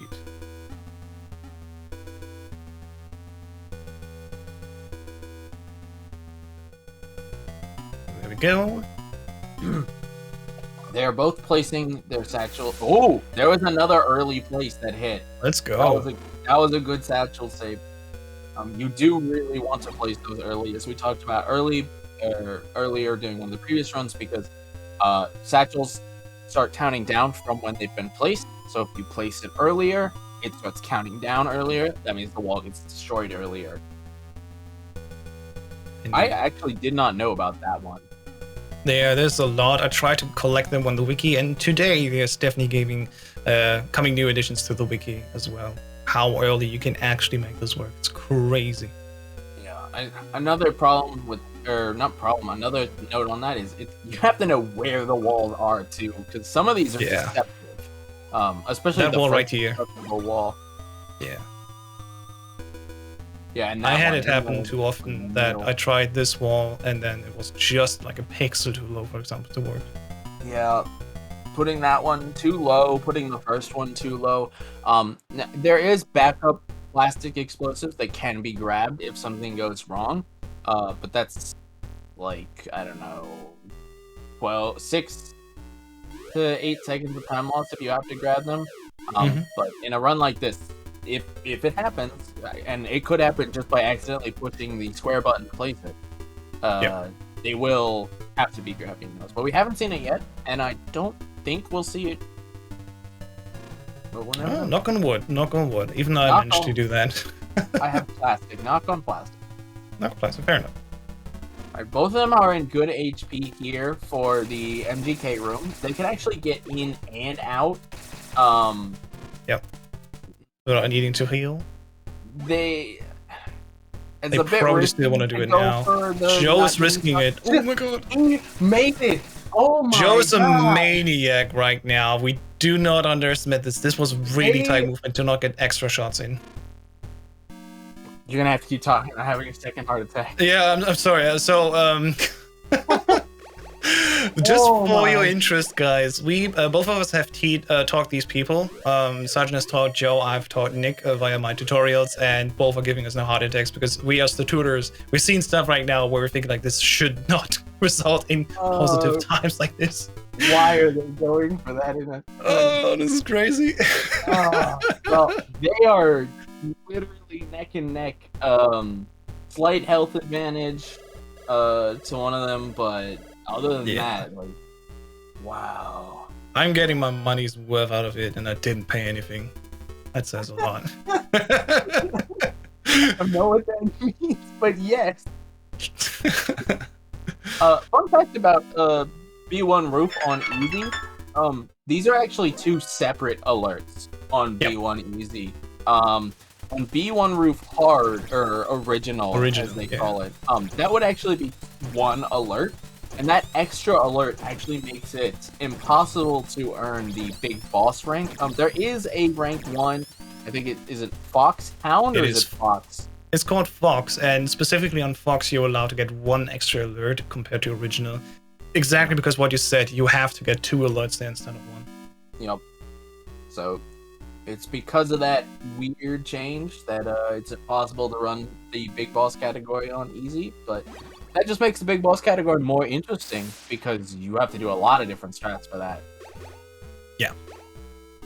Unfortunate missed menu there from Nick. He accidentally went over to the 2 card. That's going to give Joe just a slight advantage. Alright, we're coming into the tank. Both of these runners are in good HP. I believe Nick goes for the mid lane. Joe, no, they are both going for right side. Oh, Nick did not go all the way to the 1. So there's like specific lineups for these. But where he went worked, which is good. Joe opted to grab a backup ration. I believe he needed that because of what happened on second floor. He used 1 extra before the elevator. Versus Nick, who had the slight advantage. He could have walked the left side, but trusted probably also what he has practiced so far, which is going to the right. Fair enough. And he's pulling ahead right now. And the lead is flipped once again, just from like that 1 ration, slight menu. Okay, good IKEA bulldozer. By the way, it's called the IKEA bulldozer because Big Boss built the base around that bulldozer. Explain how it got there if that's not true. I love that hat lore. There we go. Grab the antenna. Yeah, those guards are in that little canal room are actually deceptively mean. If you alert them too early or don't dodge their bullets, you can very easily take through 1 or 2 to 3 shots in that room, and that's very dangerous for Hell Roof. You really want to hope to not get shot because we are moving over to the Hell Roof where we already are getting shot a lot, and this alert is actually unavoidable. The second one technically is avoidable, but we're still going to take it just because we want to be fast. So let's see, both they have looks actually great. 3 stars of health is a lot. It's around the 24 points that we have. Both of them are in a very good HP spots. I also have the best recommendation for the bulldozer theory in chat. It is the Chia Pet bulldozer. When you water it, it grows. Ah, that would make more sense. I'm accepting this. That is a good suggestion. I love it. So unfortunately here, Nick took a lot of damage getting that. There's another one. If he gets shot again, he dies, and he uses the ration early. He thought about it, he opted for the ration full. Popping it early is a little scary, but he got through the room fine, so he should be okay. Fine.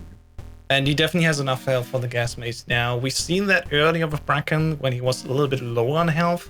That is very risky. He should be fine as long as he doesn't waste any movement. Going up here, saving our, I think, 12 POW. And we need 15 in total in order to beat the game, because we need class 4 in order to haul Jennifer later. So, I know. Go ahead. This is gonna be interesting spot here with the ration differences. You can really see how health management is going to change, because this could come down to Joe actually needs to somehow burn this extra ration, which is going to make for a little bit different movement, different menuing, whereas Nick doesn't have to worry about that because he already popped his. Indeed. I have taught it that way, that if you still have the ration before going to the second POW, use it beforehand, because you would just need to go up 1 circle and then circle up 1 and then you're good to go. It's the least amount of menus that you have to do here in order to get rid of the ration. At this stage in the game, I think it's the rations by the 1 card. So whenever you're on the 1 card, just use it there. That's another spot where you just know, I need to use the ration here so my menus don't get messed up. I know I'm doing well if I have to use the ration manually exactly as I described. So yeah. Yeah, it's probably the it's a best way. time loss having to use it manually, but it is good knowledge that you were on great HP when you got there. For sure. And I mean, it's really the counter argument, it's not time loss if the other way would be even slower. So, you know. True. All right, so we haven't really talked about codec boss yet because it hasn't come down to that niche. Oh This my God. codec and the second one is very, very precise. You can call Jennifer as the call, like before it even picks up, as soon as it says receiving, you can immediately swap to the key card. You can do menus like one into another, so you can menu the items, the weapons. Yeah. Changing your menus. Nick, where are you going? Optimal. What?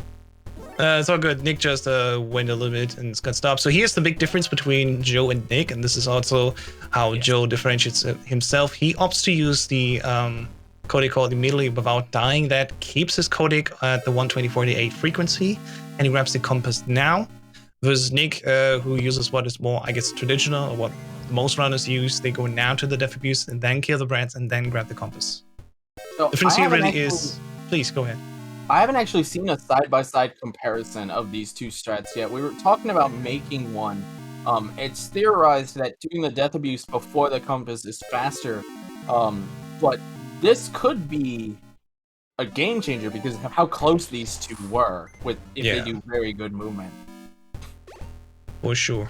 Now Joe's doing the same thing, but he has to do less afterwards, versus Nick, who has to do more now after the death abuse.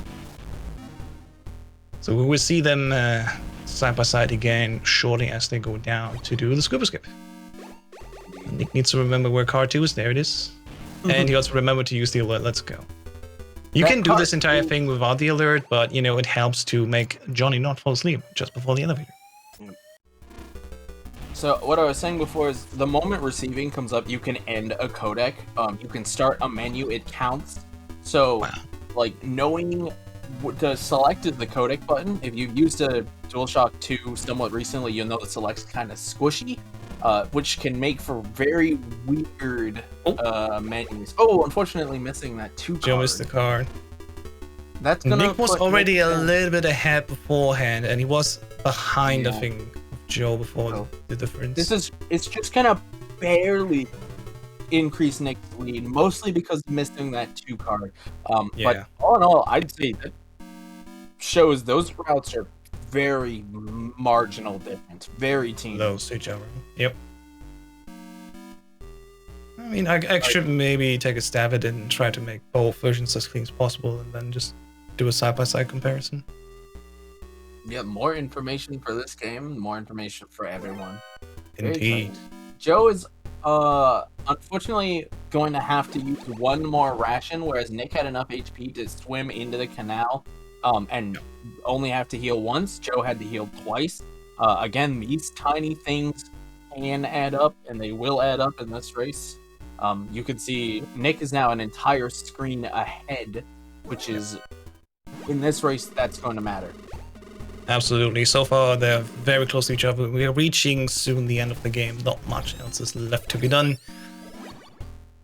So there we go. Both get it into rockets, exactly as you want to see it. And then moving back again. Good duck from both runners. Yeah, very nice. Exactly how you want to see them. Joe might have gotten caught up a little bit there. I'm not quite sure if Joe got shot before he started to swim. We will see if there's a catastrophe happening soon. Nick did remember to heal. Oh man, I could have sworn he got like 1 HP. I fine. actually thought he forgot to heal going into the next screen there. We're so ready for heart attack. Oh, these two are making us anxious this evening. Alright, they both remembered the compass. When you're this nervous, it can be very easy to forget the compass and loop a screen, and that's detrimental.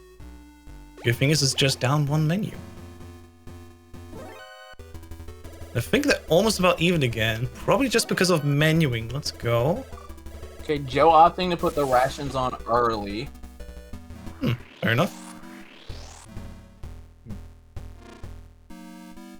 Let's see. That puts Nick back in the lead. But You it have to does heal mean- yourself. Yeah. Yeah, since you have to heal yourself, or actually, he might be able to let the rations pap manually. It's still Maybe. 2 menus at the cost of 1, but he doesn't have to worry about a manual heal here. I don't know. It's And really Joe gonna currently depend. memeing on us with the paper gem. Let's go. It's a good soundtrack for sure. Also, fun fact: you can't take damage while an elevator is in motion with Snake on it. Just Yep. damage does not tick. There's a slightly difference how elevators move versus how Snake moves down. It's actually 2 different states. Let's see how early will Nick place this run. A little bit later, I think, but still early enough to make it work. Let's go. Little slow on that menu there. This could be the deciding factor now for the end game. Just a slight difference. There's 2 more menus left in this run, and 2 boss fights. Yep. So let's see. They're both neck to neck right now. Let's go. I bought the As whole usual. scene and I only needed the edge. Once again, we have to destroy the legs of the TX-55. Dr. Mattner, the scientist that made these Metal Gears, he definitely had a weak spot for weak knees, you want to say? Because both his TX-55 and Metal Gear D and Metal Gear 2 Solid Snake, they are both being destroyed by, basically kicking the chins. Oh god, Nick is literally only 1 plastic explosive ahead. Yeah, it's so tight. We might have to rewind and check the past broadcast to make sure who started first. Little slow on that skip. I think that's gonna do the final nail in the coffin for Joe. Oh. Alright, time is coming up for both runners. Yep, they're head to head.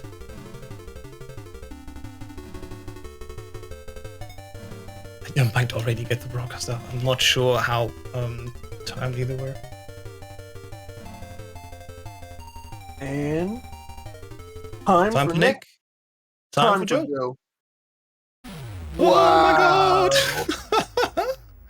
That is insanely close. You wouldn't believe it. Well, if nothing else, this made today worth it. I'm glad I woke Absolutely. up to this. Wow. Yes. What a race. You can also see the significant difference in text size between J and US here. Indeed. It doesn't, we talked about it earlier, it doesn't really matter. There's one text box in US where it extends 1 word extra over and the JP is able to concise it down. But again, 1 text box save. It's 2 frames at 30 FPS. This game runs at 15 FPS, so it literally saves exclusively 1 frame to run on J. But yeah, if we do we want to get these runners in here? For that? Let's hear what they have to say. Hey, Oh my GG's to God. Nick.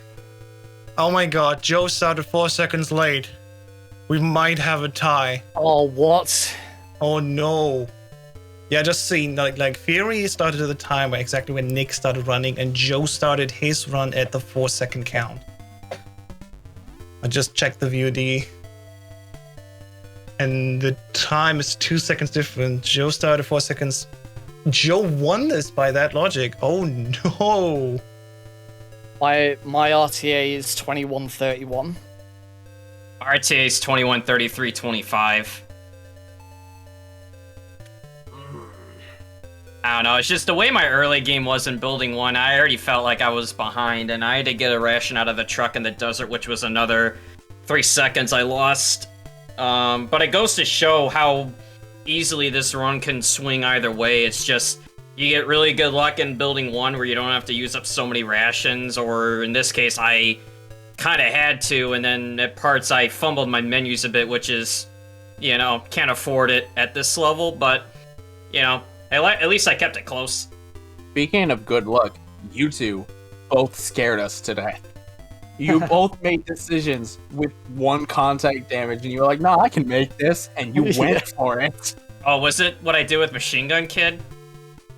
My There were heart so is many still moments. beating. I mean, can't because even that's remember. what got me going, was like, do I have enough HP to withstand this? Let's find out. And then I didn't want to chance it with the guard at the end, so I decided to ration there, which already brought me down to 1. Oh, Let's keep see. forgetting to press X So- on that Yeah. thing. House, you're the organizer. What do you think? I'm quickly checking. So I determined Nick started at 1 second of the timer. Joe started at 4 seconds. I'm quickly checking the end just to make sure. IGTs. That's a 2-second difference. Look at And our that's IGTs, I man. know. perfect. I know, this is crazy. Wow, look at our That all IGTs, matches up man. perfectly, then. That is amazing. So I'm gonna be honest. I think Nick won this by literally a second. Hang on. Yeah, I mean, hang on. that's. I mean, if our RTA live splits are indicating anything and our IGTs, I still think Nick won this. Just from the way I played in Building 1, it just wasn't quite up to the level I did in the first race. Give me a moment. My God. No one knows what to do. Joe's timer was stopped 2 seconds too late. Sorry, too early though. So he has 2 seconds more. He's 1 second behind Nick. Nick won by 1 second. 1 second. There you go. Just like IGT, odds in RTA, there's a 1 second difference. Yeah, that's what I had in my head was Oh my god. ration in the Wow. truck, missed menus, really bad luck in Building 1, you name it. I mean, close race, man. Congrats. That was Congratulations. insane. Because my last one was a PB. I can tell you, I am that run was half a second slower than my previous Wow. than my first round. Wow, that's consistency. So tight.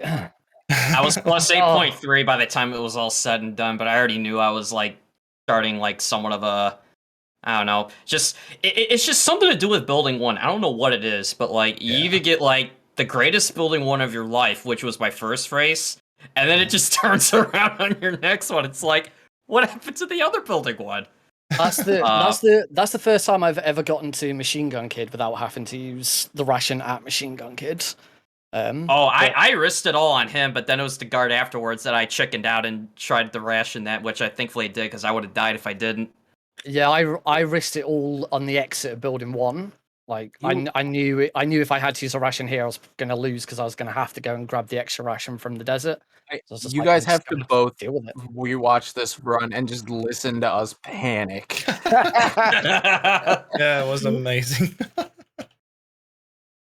Anyway, GG both of you. That was crazy. Wow. Yeah, and by that, we have determined the first finalist for this tournament. Congratulations, Nick RP Green. Joe is not out that, he has a second chance to come back. Joe will now face Akuma in basically the losers final. And the winner of that match will face Nick again. So maybe we get a rematch of Nick and Joe. First, Akuma has a word to say about that as well. So thank you once again for running here for the 35th anniversary event of Metal Gear. And we will be right back.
welcome back, everybody. We got the second to last race today. We have Joseph Joestar up again, but he's versing Volcanic Akuma this time. We got Nick, we got House and Sergeant on comms again as well. So I'll hand it off to these guys. Yeah, so far, I'm very, very happy how everything went down. Sergeant, what do you think so far about the tournament? Yeah, I think this tournament's been absolutely great. Every one of these matches has been great. That last one, I hope it's not the peak, but if it was a good peak. This is gonna be great. Finishing this out, these next two races are gonna be awesome, and I love that Theory gets less and less interested in introducing us every time. To be fair, that's fair. Both of these runners started about the same on the 4-second count, so we are probably good to go with the comparison. As we done last race, it was so tight, decided by 1 second difference, so we gotta make sure that they both start roughly at the same time, which is the case currently. So, we got Joe and Akuma here. They're both having 1 loss on their card. The next loss will kick them out of the tournament, and the winner gets a chance to beat Nick, who is currently unbeaten in this tournament. Yeah, and this one has just as strong a chance to be just as close. Both of these are very strong contenders. Akuma, I don't believe Akuma has a NTSC time submitted to the boards yet, but Akuma took world record on PAL and battled with House for it for quite a while. Joe has been working his way up. He's in a very strong spot on the NTSC boards. So both of these runners, this is another match they could go anyway with the slightest mistake.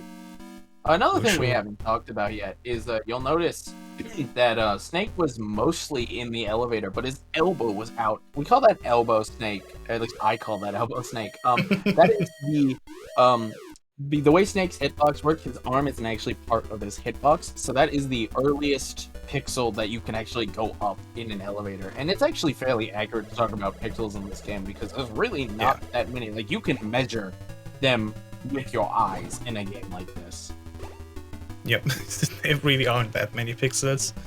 And one of these many things that I can also say, for example, if you approach doors from the top, they're way harder to get into. There's some doors, for example, in the basement where you can open a door, but you're not on the correct height to enter it as well. So my favorite doors are the ones that you approach from the south, just saying. By the way, Joe, your health is really low, but he has the ration on already. He does. He also, again, talking about pixels, that was the highest you could be on that death roller. Any higher and that death roller would have instantly killed him. And I believe death rollers, you never interact with one while in poison. Gosh. Oh boy. Akuma almost missed the chance to equip the ration. I always do it as soon as I enter this room. It doesn't matter how much health I have.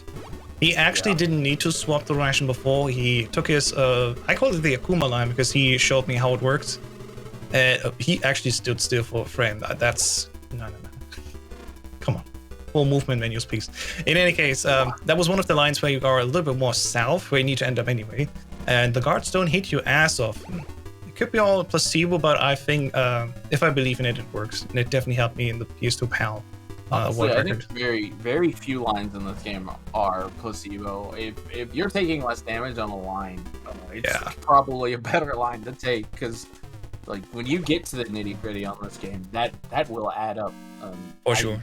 I started de-rusting this game the other day, and I just did a run that found like 1 better line for the community, but like 5 better lines just for me alone. That just made the game more consistent. They're all known lines, it's just I hadn't been doing them. Yeah, that's fair. The game's so much easier to do them. There are definitely so many ways where you just change your habits slightly and it makes a huge difference.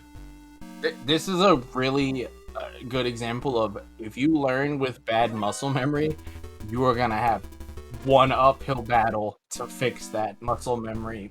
You do not want to learn this game wrong. That's true. And Akuma got stuck again at the corner here. We point this out again because it's absolutely important. You think, oh, there's just minor differences, but they add up very quickly. So there we go, getting the 5th POW as we established earlier. If you get to every 5th POW that you save, you also get a class upgrade, which refills your health. It's great because they don't count as a ration use, of course. It doesn't matter for us in any percent easy, but if you go for a big boss, you can only use 1 ration, and that is almost at the end of the game. So you did see 2 different approaches to those POWs on that floor because you have to move up a pixel.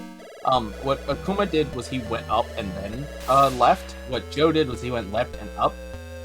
Technically, up and left is faster because you'll hit the POW first, but you also have to be able to actually stop going up after only 1 pixel, or you're losing time. Whereas going left, you'll know when you're lined up. You just might line up too much, but you will hit him. So it's a trade-off, but those are the kinds of things that at this level of gameplay, you really do have to think about what is the better approach.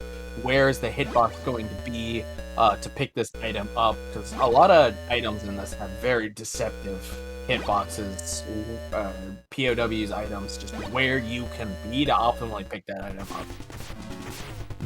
Ooh, nice. Joe didn't take second time damage, Akuma did. However, I think Joe, actually, he got more shots earlier. Do they have the same HP right now? The problem is, Sergeant and I, we are looking at Joe's feed, and it's proper 4x3, and Akuma's feed is stretched to 16x9, so it could be that they have exactly the same health. Yep.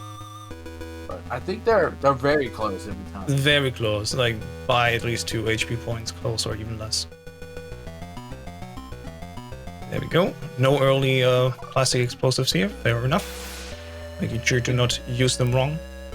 Could continue with hot take Sergeant saying that Akuma's wide screen is better if you want. Akuma got stuck again and didn't hit the exit. That's what I'm saying. Approaching doors from the top sometimes disappoints you, because I think you hit the door and you don't get through. This is why you don't say widescreen's better, because then you get them stuck on doors. Well, you heard it here first. Don't stretch your screen. In any case, moving on here, we're almost done with the maze. Thankfully, we're only going here once, and we can do everything first time we visit here. If we were to play this casually, we'd have to punch the walls and try to find the spots where there's something behind there. There's additionally also... Joe got stuck on the table there. Oh no! Slightly but surely, yes. There's also body armor here in the bottom, and there's also, I think, another ration and ammo box in another hidden room. But the body armor requires a keycard we don't have yet, so in this category, it's not worth picking up, because it would just be way too far out of the way. Yeah, we need level 4 for it, and we want to get that almost at the end of the building. And for 80%, we just want to leave the building then. Interesting little movement adjustment Joe made there. Mm-hmm. I guess he moved over early since he didn't need to move on the screen where he was being shot at. Both these winners' health are looking great. Joe might opt into not heal. I imagine... Well, no, he definitely needs now. He got shot here. He's gonna either heal or get shot and then heal. He has to. Yeah, he definitely needs to heal before going out. Yes. Kuma is doing what I'm usually doing in healing before going even in. When you exit MGK or the parachute room, you're actually lined up. Unfortunately, Joe did get the second shot there. I missed if Akuma got the second shot or not, but looking at his HP, his HP looks better. Yeah. You are actually lined up by default where you will run into MGK, and MGK being a boss will actually do I think it's 2 ticks of contact damage versus 1. So like that actually can really matter. It's worth taking the time to tap up like 1 pixel for a slightly better no contact lineup, but it does make escaping the room harder. So there's actually one more thing you don't know yet, and this is only if you have the auto splitter running and add the health variable. That first contact is not contact damage, it's actually shot damage. It's 4 points of damage. Yeah, from my runs doing this, that makes sense, because it looks like you're taking contact visually, but you take a lot of damage. It's a big chunk that goes away. So there was no way. I started realizing that the last couple days, there was no way that was contact. You always gotta tap up for like 1 frame, and then you're good to go. It it shouldn't make a big difference, but sometimes it can be very unlucky. And because we get a full floor-wide alert when leaving this MGK floor, it can make the difference. So, unfortunately, Joe entered the screen a little too high, so he was moving when the helicopter shot, which actually caused him to walk into the bullets, take damage. He still has HP for a bomb turn out, but if he hits it going in, he's gonna have to pop a ration. Let's go. But he's good, Clean. he's good. That's just what you want to see. And I think the iframes are long enough that you can actually walk all the way up and hit the other mines as well that are slightly to the left. So if you don't hit this line perfectly fine, it's still. Yep, if you go just slightly too far to the left, there's like 30 mines lined up, but you'll hit all of them while you have iframes on and you'll be fine. Yeah. So Joe has managed to regain the lead here. He is just slightly ahead. They have HP, but Akuma's going to go for the desert line, whereas Joe is going to go for the truck line. It's just a slight bit difference.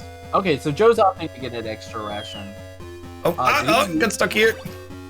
Oh god, no. Yeah, it's the same thing with doors as with trucks. If you're too high slightly. That truck is deceptive too, because the ration's really high up. Yeah. Akuma pulls ahead by a good margin now. Let's see if we can keep this. But no, both are moving over to the IKEA bulldozer, or as we learn now, it's what was it called again? Cheers. IKEA bulldozer. Yeah, if you ever see in real life chia seeds, they are very tiny. As soon as you give them water, they pull all the water in. They get gigantic. It's massive. It's like you put the capsule in, like in oh yeah, I don't know, there's a lot of video games. You just put the capsule down, one drop of water, and boom, there it is. Yeah, they're growing their own soldiers. Bulldozers apparently in outer heaven. The inflatable bulldozer. Oh, Akuma's taking a lot of shots here currently, but he's still around the 3 stars of health before going to Hell Roof, so that should be fine. Joe having slightly more health. Once again, it doesn't look as much of a difference, but it can be the difference between a continue or staying alive with 1 HP, so let's hope they're both having good. That was a very good bullet pattern RNG, because I don't think he dodged any of those intentionally, but none of them No. Didn't lose any time, and for sure Joe needs to catch up now. Unironically, this turn out of the elevator onto Hell Roof is really hard to not over or go too you don't want to far. waste movement. Yeah. You have to move like 2 pixels, right? But if you move too many, you'll end up in the middle of the hallway. It's oddly precise to make sure that you do Joe, that. oh no, Joe got unlucky there. So if you take this risky line, you want to be touched all the time. It takes 3 HP from you. He got touched once in the beginning, and then the guards went right, but they shot after him, and that shot took 4 damage at once. That shot was the most unfortunate part. Otherwise, that would have been a great line. Yeah, absolutely. Though he's good. There we go. Okay, yeah. Both have 2 rations, and they're good to go now. All right, so they're neck and neck menu wise, HP wise. It's just how will the movement stack up here? Let's see. Yeah. As the tournament goes on, of course, you have more, just a little bit more practice. You're a little bit more warmed up. So as the evening goes on, it gets better. Another interesting thing. Oh no, Akuma! He didn't put on the ration. He went left, down once. He has to go left, down. That's unfortunate. Okay. Oh, that's a big difference. Yet, but that is a very unfortunate mistake. It's a huge time loss because to go all the way down again from the top to the underground with the elevator and then also save the POW again. So that's something. If you're, it all depends on what you're used to getting here HP wise. If you're used to having more HP, it's easy to open this door, run into this room, and then menu. When your HP is that low, I personally like to open the door and then do the menu before going into the room, just for safety, because then you can catch. Absolutely. Oh crap! I have the wrong thing. Absolutely, yeah. This is what I always do because I don't trust myself. In this situation, I go for 100% consistency and muscle memory. So I open the door, I menu exactly the same all the time, and then I go in. And as we can see here, it is key. As I said, it's the menu minute differences. Just using the ration a little bit later, you know, that one tap of the D-pad, and it throws him back multiple seconds in this race. Yeah. I don't know if he's a whole minute behind because of that, but that is very detrimental time-wise for him. Yeah. It could be the decider unless Joe does also a big mistake now, which as long as the run goes on, it gets more unlikely, and there are not that many pitfalls anymore. For sure there are pits that they can fall in, but I don't think they are making that much of a difference anymore. But hey, we shall see. I don't know. It's not over until it's over. One mishap in building 3 can send you into a pit. Oh yeah. So I wouldn't go so far as to say there's no scary pits. All of them are scary. That's fair. There we go. Get a rank 4 now for Akuma as well. Joe, once again, opting to get the compass first. Again, the advantage here is he doesn't need to use the codec twice. I mean, we have Jennifer's frequency in our saved list, but Joe can actually just open the codec and immediately press circle to call Jennifer instead of having to go down, right in order to open the list and then go to Jennifer's spot on that list. Which sounds like a time save, but again, he has to walk a little bit more.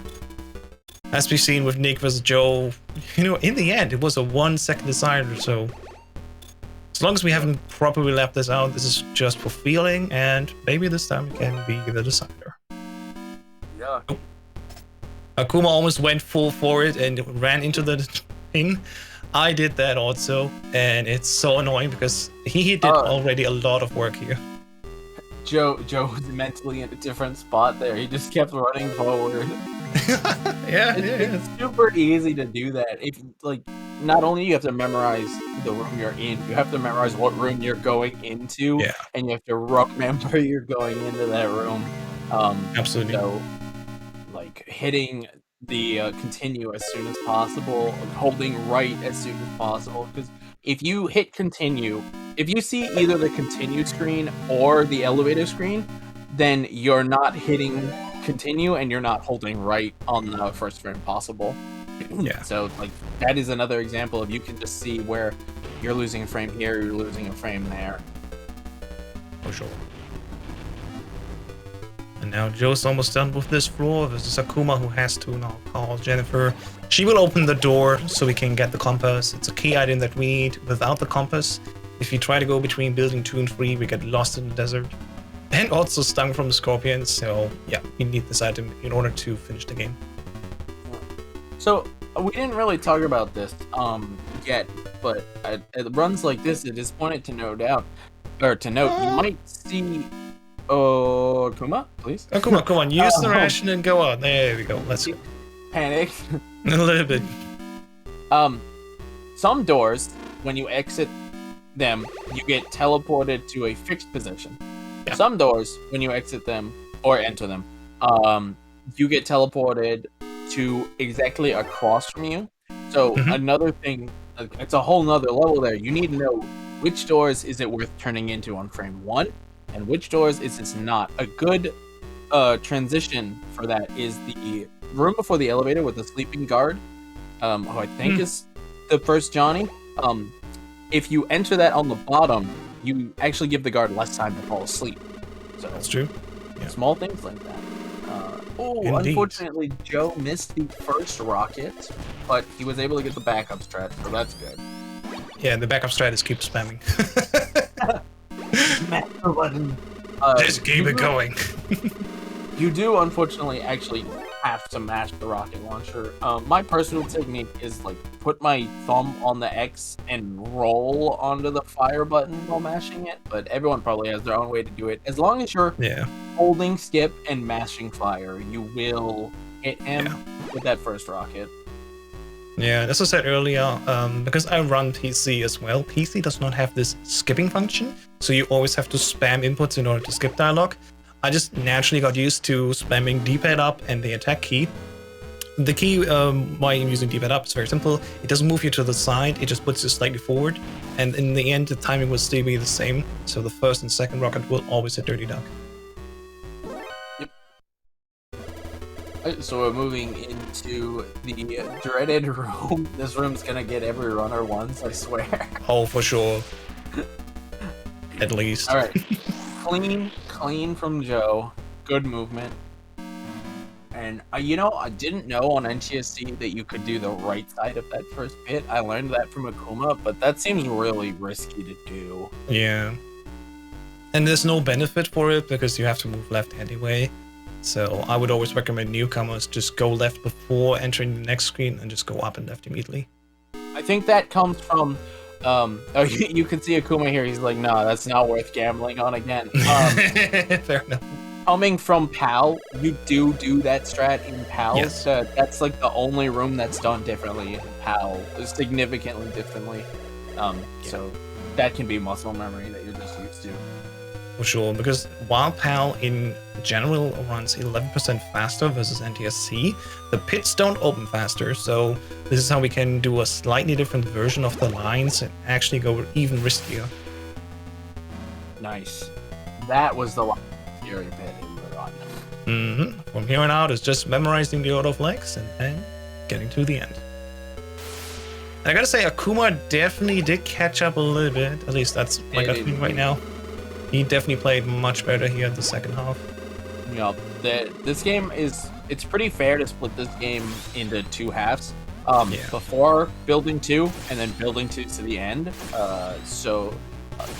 And like your menus feel different, your movement feels different in those two halves because of what you have access to and how much you have collected. So I'd say most runners, they either excel at the beginning or at the end. I think, Hals, would you say you excel at both? Because I don't know anyone who I'd say other than maybe you. I think in the beginning, at least, I definitely was better in the first half, just because I was doing it more often until I had to reset. And then it took me way longer to get better at the second half as well, to iron both things out. Yeah. And there we go, Joe climbing the ladders now. We have time coming up for Joe. And Akuma's getting ready to fight the big boss. House. Yeah. Oh, actually, hold on. Oh, And time. time for Joe. Would you Let's like go. to remind us one more time what the pattern was for the legs? Oh, it's very simple. It's right. Haha! I almost got myself. I was going right, left, no, right, left, right, left, right, left, right, left, right, left, right. Did you say right, left? I wanted to start with right, left, and it's like, oh, it happens, We've guys. lost it. It's over. 300 hours in the game. Time for GG Akuma. Wow. Wow. What a day. What a day indeed. GG, both of our runners. Congratulations. That means Akuma is the first podium winner at third place, and Joe gets a rematch with Nick in the final. Oh, man. Oh boy, what a run that was. For sure. I'm ready for more heart attacks in the final. Yep, congratulations, Joe. You won this match. It Yeah, was I'm not sure exactly absolutely what close. happened, but there's Yeah. just moments where I think I went into autopilot and I wasn't paying attention, and clearly it reflected in this run. I'm like, wait, why am I going away from the elevator to Death Farm? Or wait, why am I going up in the truck when I was supposed to go left? Yeah. There's some things. Overall, it was more or less the same kind of run I had with Nick, just in terms of damage taken and playing it safe with rations and having to get it out of the truck in the desert, but, you know, GG's. Oh, I fucking died. So I fucking didn't get the ration. that was an unfortunate. We saw you menu the one card and then flop. That's rough. I didn't even need to do the ration at Machine Gun Kid. I could have probably saved Yep. that. Both of you got very clean through, capture up to MGK. Very unfortunate at the end there. You know. Oh, wait, I what gotta- happened? I gotta ask, while we have you guys, when's the last time you guys did, 4 no reset runs back to back? Because that's a different mindset to be in for MSX. That's true. Probably never. Probably earlier this week for me. At least when I was doing like repeat, like practice runs. Yeah. All right. It's different being able to do MSX back to back to back to back and not resetting any of those because you're such a short game. You're so used to I messed up, reset. Yeah, for sure. Anyway, I didn't mean to cut you off earlier, Joe. What were you No, saying? that's fine. Oh, I was about to say like what happened with Akuma, or thought you said something like he swapped to a card instead of a ration. Yeah. Yep, in the gas maze. B2 gas maze. Yeah. Yep. Ooh. Yep. Was I Oh, even man. ahead at that point? I think slightly. Yeah. Yes, you are. Yeah. I mean, I was glancing here and there once I knew I was starting to make mistakes just to kind of see where he was at, and I felt like I was just slightly behind getting out of B2 rooftop. Other than that, I really had no idea for parts of it. Yeah, it was absolutely great to see you both head to head. If there wasn't this one mistake, it could have been that Akuma has won, because after the death, Akuma definitely came back. The distance was definitely getting smaller and smaller again. Sadly, in the end, it wasn't enough to catch up again. But Akuma got the IGT win at least. I think I should take the win. I believe I should move on. The game it is as Kojima intended. You actually had one kill less even. 1 kill and 1 ration less. One ration less, yeah. Saving 2 One seconds. continue more. All right, Akuma, congratulations to third place here in the Metal Gear MSX tournament for the 35th anniversary of the game. Joe moves on to the final, gets the rematch with Nick Uppy Green. We'll be setting that up right now, and we'll be right back.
Get rid of us. Didn't even have the audio on. So. All right, everyone. It's time for the final match of this tournament in day 2 of a 35th anniversary to celebrate the 35th birthday of Metal Gear MSX.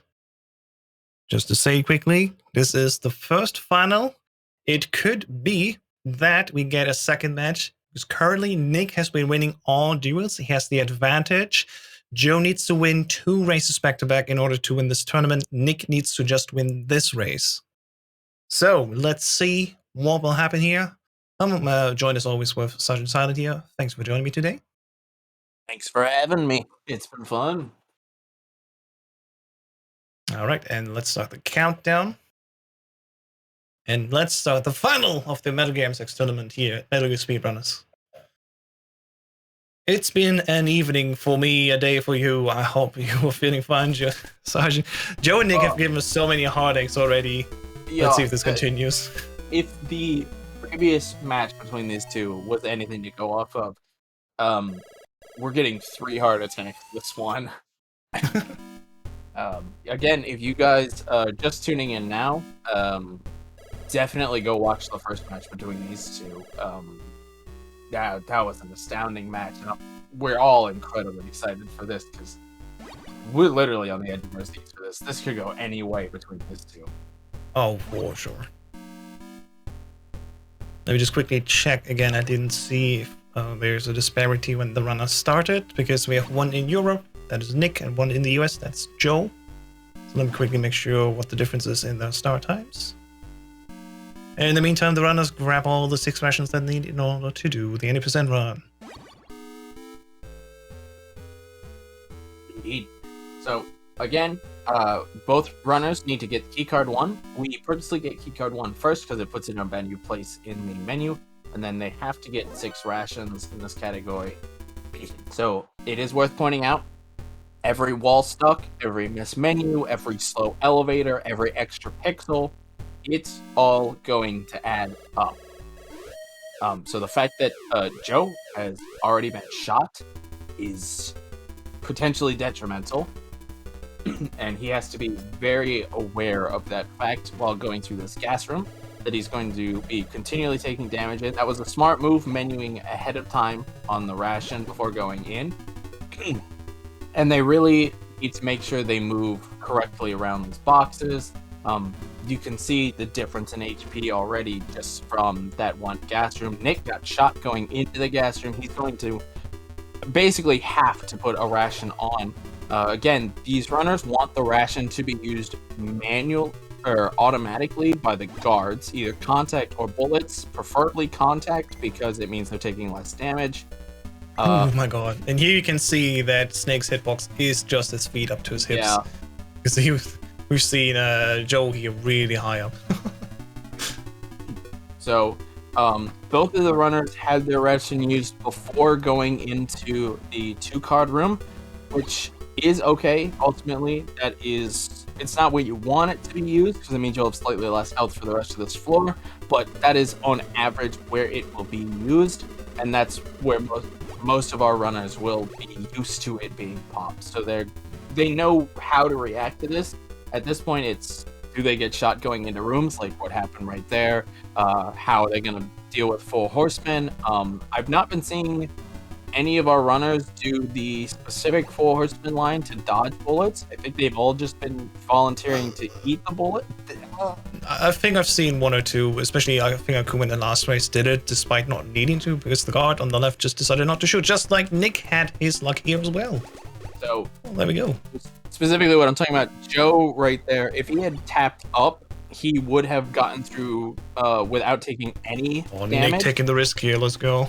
But I think Joe is confident in his movement. Yes, both of them are fine. Nick's in a dangerous spot because he will die to a gunshot right now. Yes, if he would have been shot there, he would have needed to redo the entire floor. He's really proving a lot of courage today, so GG's to you already, man. Let's see, is Nick gonna ration for safety, or is he gonna full send? Okay. He's keeping it on but not using it, which is what I recommended earlier. Yeah. Smart. He didn't need it, but it was better that he did it. Yeah, for sure, for sure. This next floor, you can just punch the guard and not get an alert. So there's 0 chance of dying here if you play smart. There you go. I We mean, punched it. and good to go. realistically, these 2 guards by the tanks, there's like a 1 in 75 chance of them actually hitting you with a bullet if they even shoot. But Yeah. when your HP is low, it's better to be safe.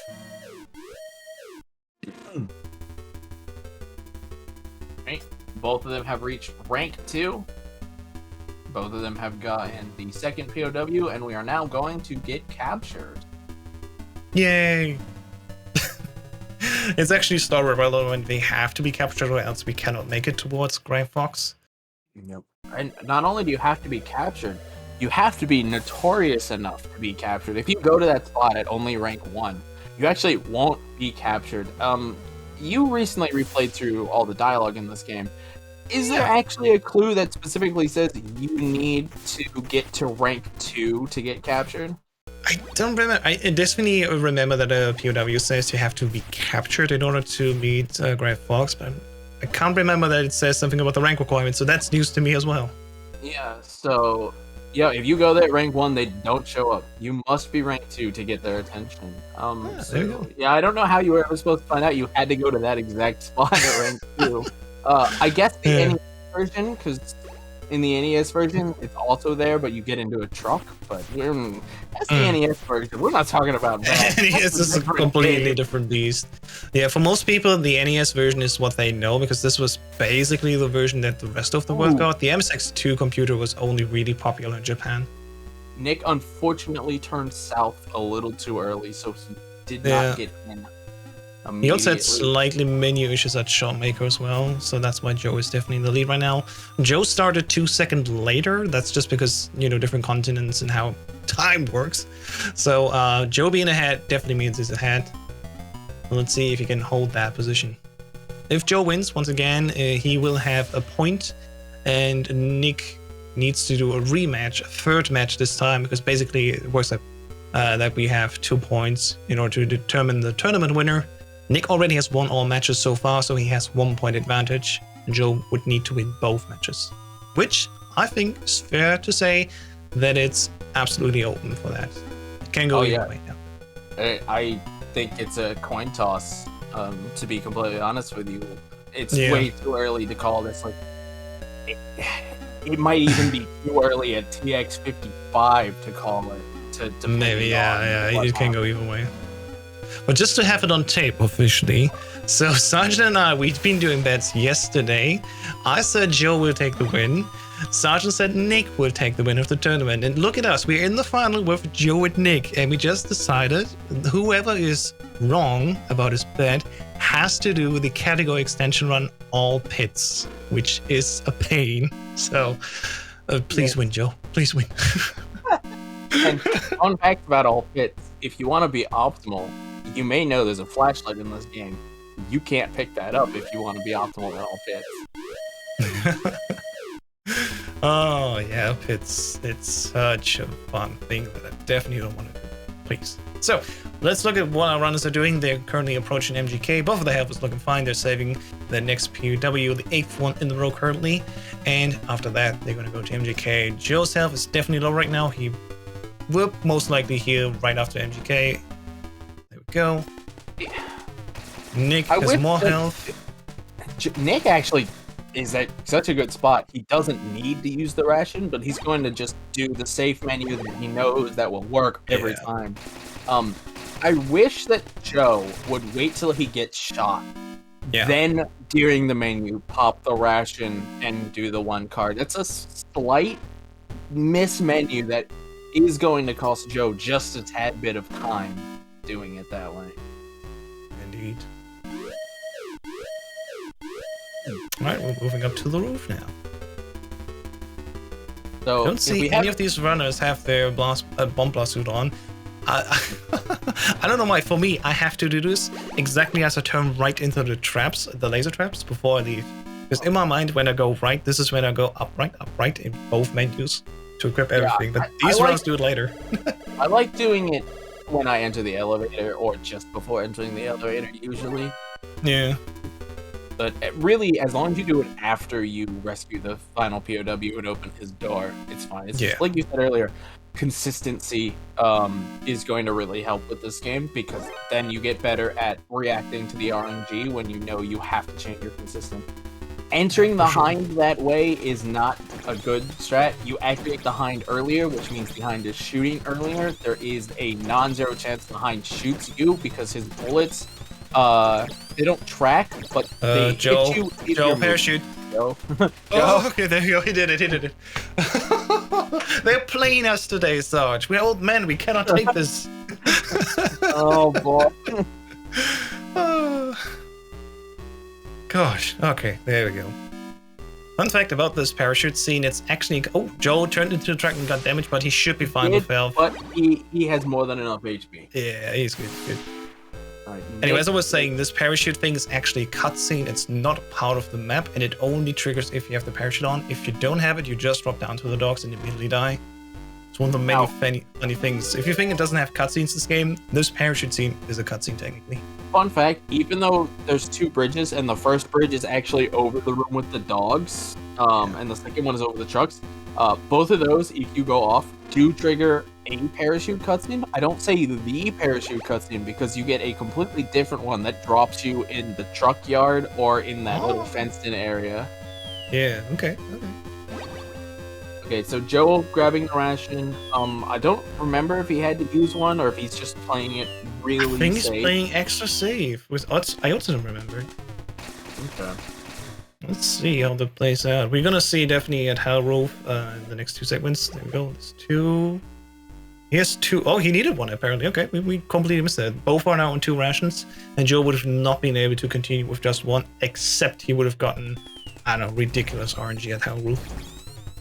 Which I tried, but trust me, it's super hard. Yeah, you do not want to gamble building 2 on 1. You can gamble building 1 on 5. Do not gamble building 2 on 1. Even if you do this floor currently without any alerts the big boss way. Oh, what are you doing, Joe? Joe had a little bit of a kerfuffle there. Oh, then he gets shot. This is gonna be tough for Joe here. These guys are not playing nice with Joe.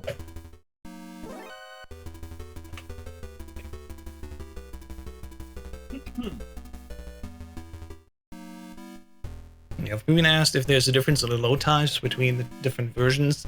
There actually isn't, and especially because we're looking at the RT8 timing method, not the IGT. NTSC-J and NTSC-U, what both of these ones are using respectively, are fine. Joe is actually even on PlayStation 3, Metal Gear Solid 3 HD. It's also another variant. It has, to my knowledge, no differences between PS2 and NTSC-J.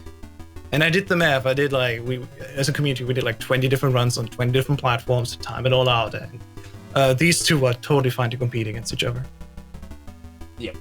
Really, the big outlier is PC and Xbox. But Xbox isn't really a problem for full game, right? Yeah. Yeah, I'm trying to remember.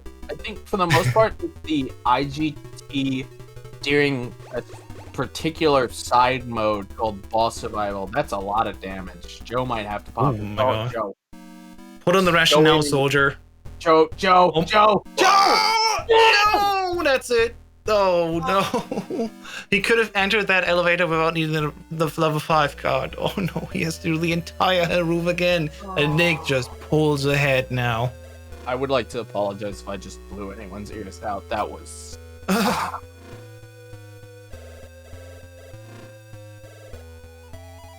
Oh, my God. Well, it's not over. We really have to emphasize it's not over. That's unfortunate, but the race goes on. Nick is in the basement. He is in very good HP-wise, menu-wise. He's going to choose to use the ration there, which is probably for the better, because he didn't have quite enough HP to make it to the door reliably. Joe is in a similar spot HP-wise. Is he gonna gamble again? Oh, God, please don't. Put on the ration now. He really wants to take that gamble, so... respect to Joe for committing to that bit. Yeah, crazy. Also, building 2 elevators. We haven't even mentioned this. The right side elevator only goes down, the left side only goes up. So that's why we have to do these giant loops around the building, because the elevators are not two ways in this building. Yeah. You can only go up left and only down right, or red and blue, respectively. Okay, so Joe put the ration on before going into the gas room. Very smart move with that HB. Uh-huh. There we go. Nick's now getting the class 4 rank up.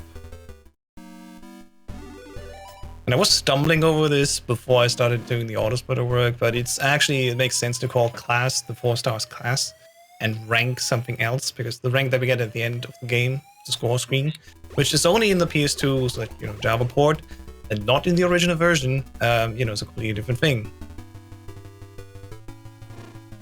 Yeah, that's true. There's a lot of stuff that this version... You could essentially think of this version as a quality of life update, being originally released on mobile phones, and I think it was 2004, because this release came out in 2005, 2006. The main thing it did was it improved a lot of the English. At that time, English was translated, Japanese to English was a pretty poor, rough translation process, so Foxhounder got changed to Foxhound. A lot of Big Boss got relocalized, etc., etc. They added the rank system, they added the death farming system in, they added a list of codecs. This version, which most people are familiar with, because they didn't play the MSX2 version, the original port, unless you were European, you might have played it. This is the version most people know, and a lot of these quality of life concessions are just something you're used to, but if you go back and play the original, there's a lot here that game's a lot harder, and it's very different. Indeed. It also does have only the original mode, which is why this is called original and PS2, and only PS2 has easy mode, stuff like that. If you get poisoned, a death takes the poison away in the PS2 version. In the original version, tough luck, you can soft lock your game if you have the poison status.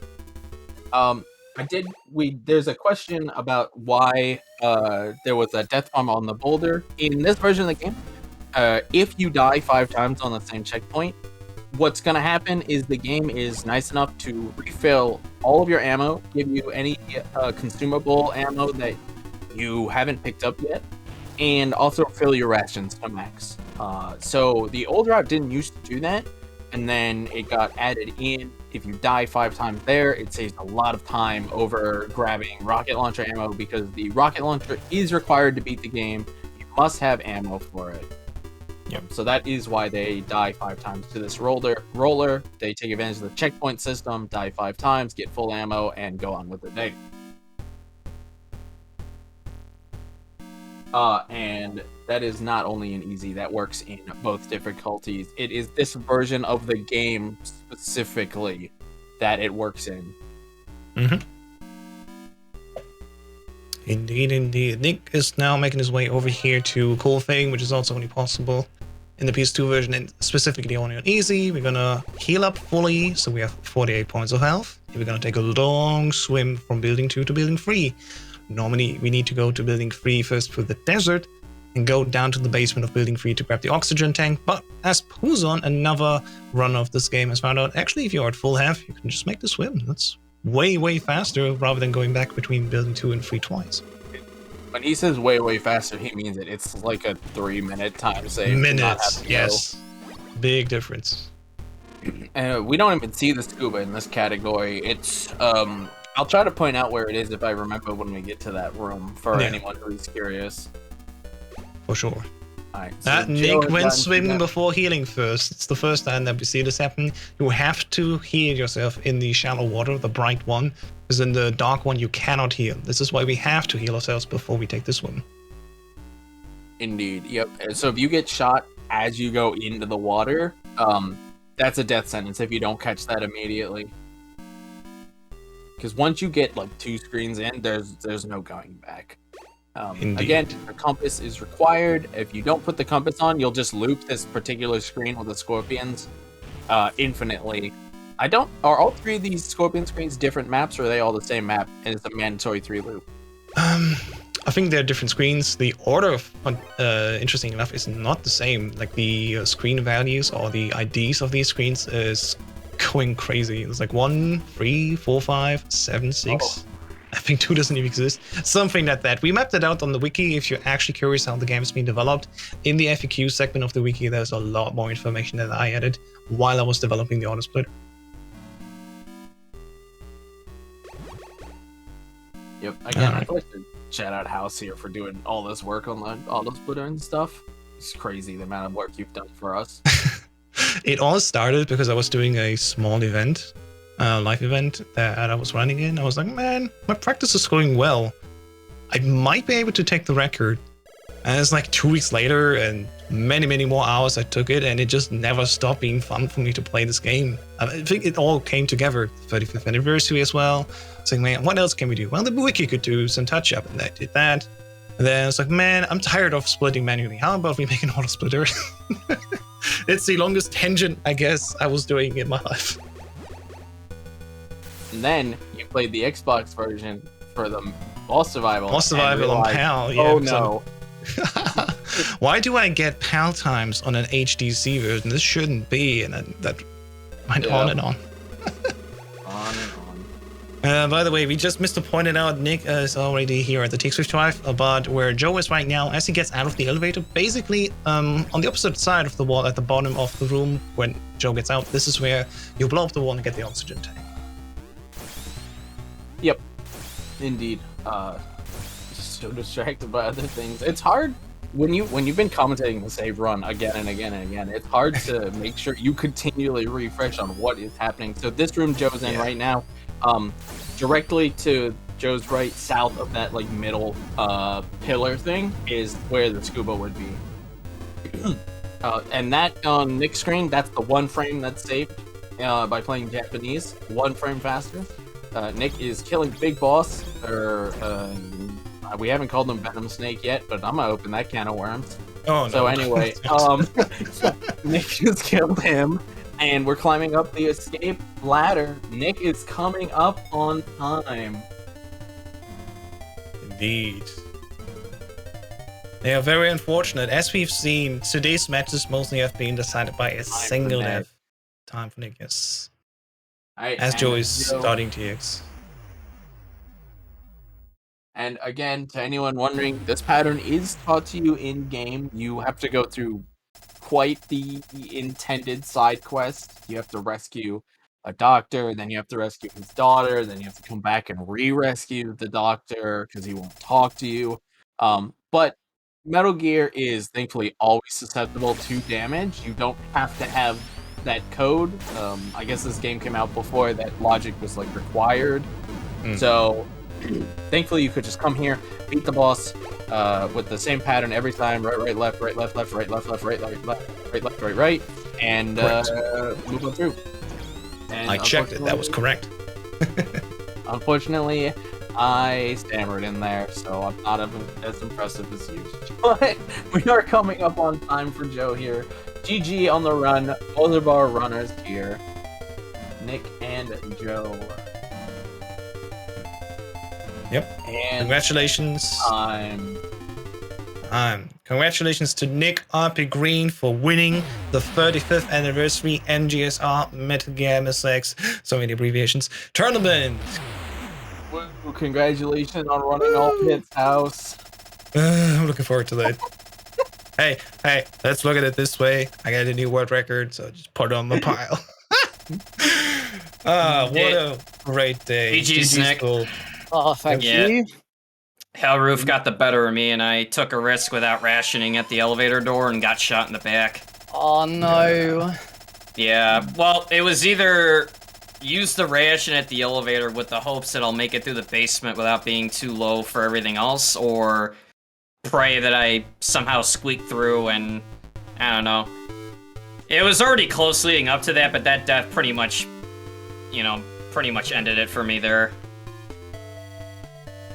But I mean, it was a good race, up to that point for me.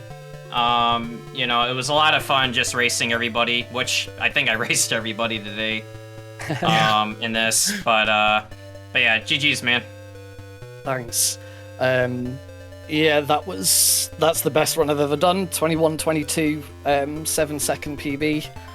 It's just like, as I'm going up the ladder, I'm just like, if Joe's beating me, he can just have it.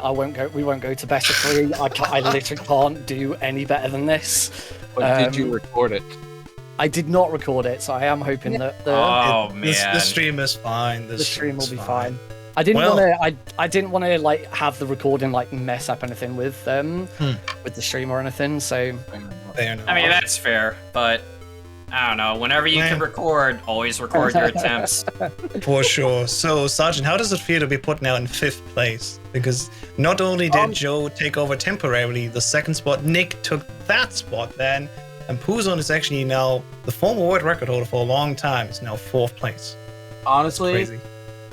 it feels really good. I've helped teach a generation of new MSX runners. I helped teach Joe. I helped teach you. You in turn helped teach Nick. We've taught H1. It feels great, honestly. You might look at that and say, oh, he's not first, he's not second anymore. Nah. Leaderboard position doesn't matter, man. It's the lasting doesn't. impression you leave. And I feel personally responsible for everything we saw today in a slight way. And that's exactly what I was hoping to lead towards too, because it doesn't matter where you're on the leaderboard. You talk me and everything else came together. You talk Joe and Nick, as you said. To me, you are the OG champ together with Puzon that inspired me and so many more people to come. And I just want to point it out again, as Lightning Strike said it as well in chat. Nick, first off, wasn't planned to partake in the tournament. He signed up and then he backed up, as we already had 4 people, and 5 people tournament is a bit difficult to set up. Then Sergeant sadly had to step down. He's now here for comms. And Nick stepped in as runner, and he actually, just learned this game a few weeks ago, like 3 weeks ago, 2 weeks ago. I started learning it just after we decided for me to drop out. See, crazy. This is a lot of fun to run, and absolute hats off to House for his tutorial series on this. If you want to learn this game, just watch his tutorial series, because it's absolutely fantastic. He puts so much work into making every room clear, and go and have a look at the wiki, the maps, the detail. Like if every single run in the series had the level of detail in its tutorials that this did, then we could all just retire, quite frankly, because it's so good. So yeah, absolute hats off to you for that and for all the work you've done putting this tournament together. So thank you, man. Thank you very much. It was an honor to do all the things I said. And I mean, hey, this is day 2. We finally reached the end of day 2 here for the 5th anniversary, but it's not the end. There's still a 3rd day that we're doing here at MGSR in order to celebrate the 35th anniversary of not just the game release of Metal Gear, but also the entire franchise. So just a quick heads up, tune in tomorrow again at 6 p.m. CEST or 12 p.m. EDT, where we will continue the second part of the Metal Gear speedrun franchise playthrough. We did on Friday, Metal Gear 2, and then Metal Gear Solid 1 through 3. And tomorrow we continue with Metal Gear Solid 4, run by Joe here, starting off the day 3, and then moving on through Peace Walker, Ground Zeroes, run by Nick here also, and then Phantom Pain, and even Metal Gear Rising Revengeance. So there's still lots more content to come, of course, and if you haven't followed us yet, please do so. It's so much work to put these events together, and we're hoping that you're also willing to tune in tomorrow again for that as well. Yeah, and we will catch you later, as House said, for tomorrow's the last day. Boo.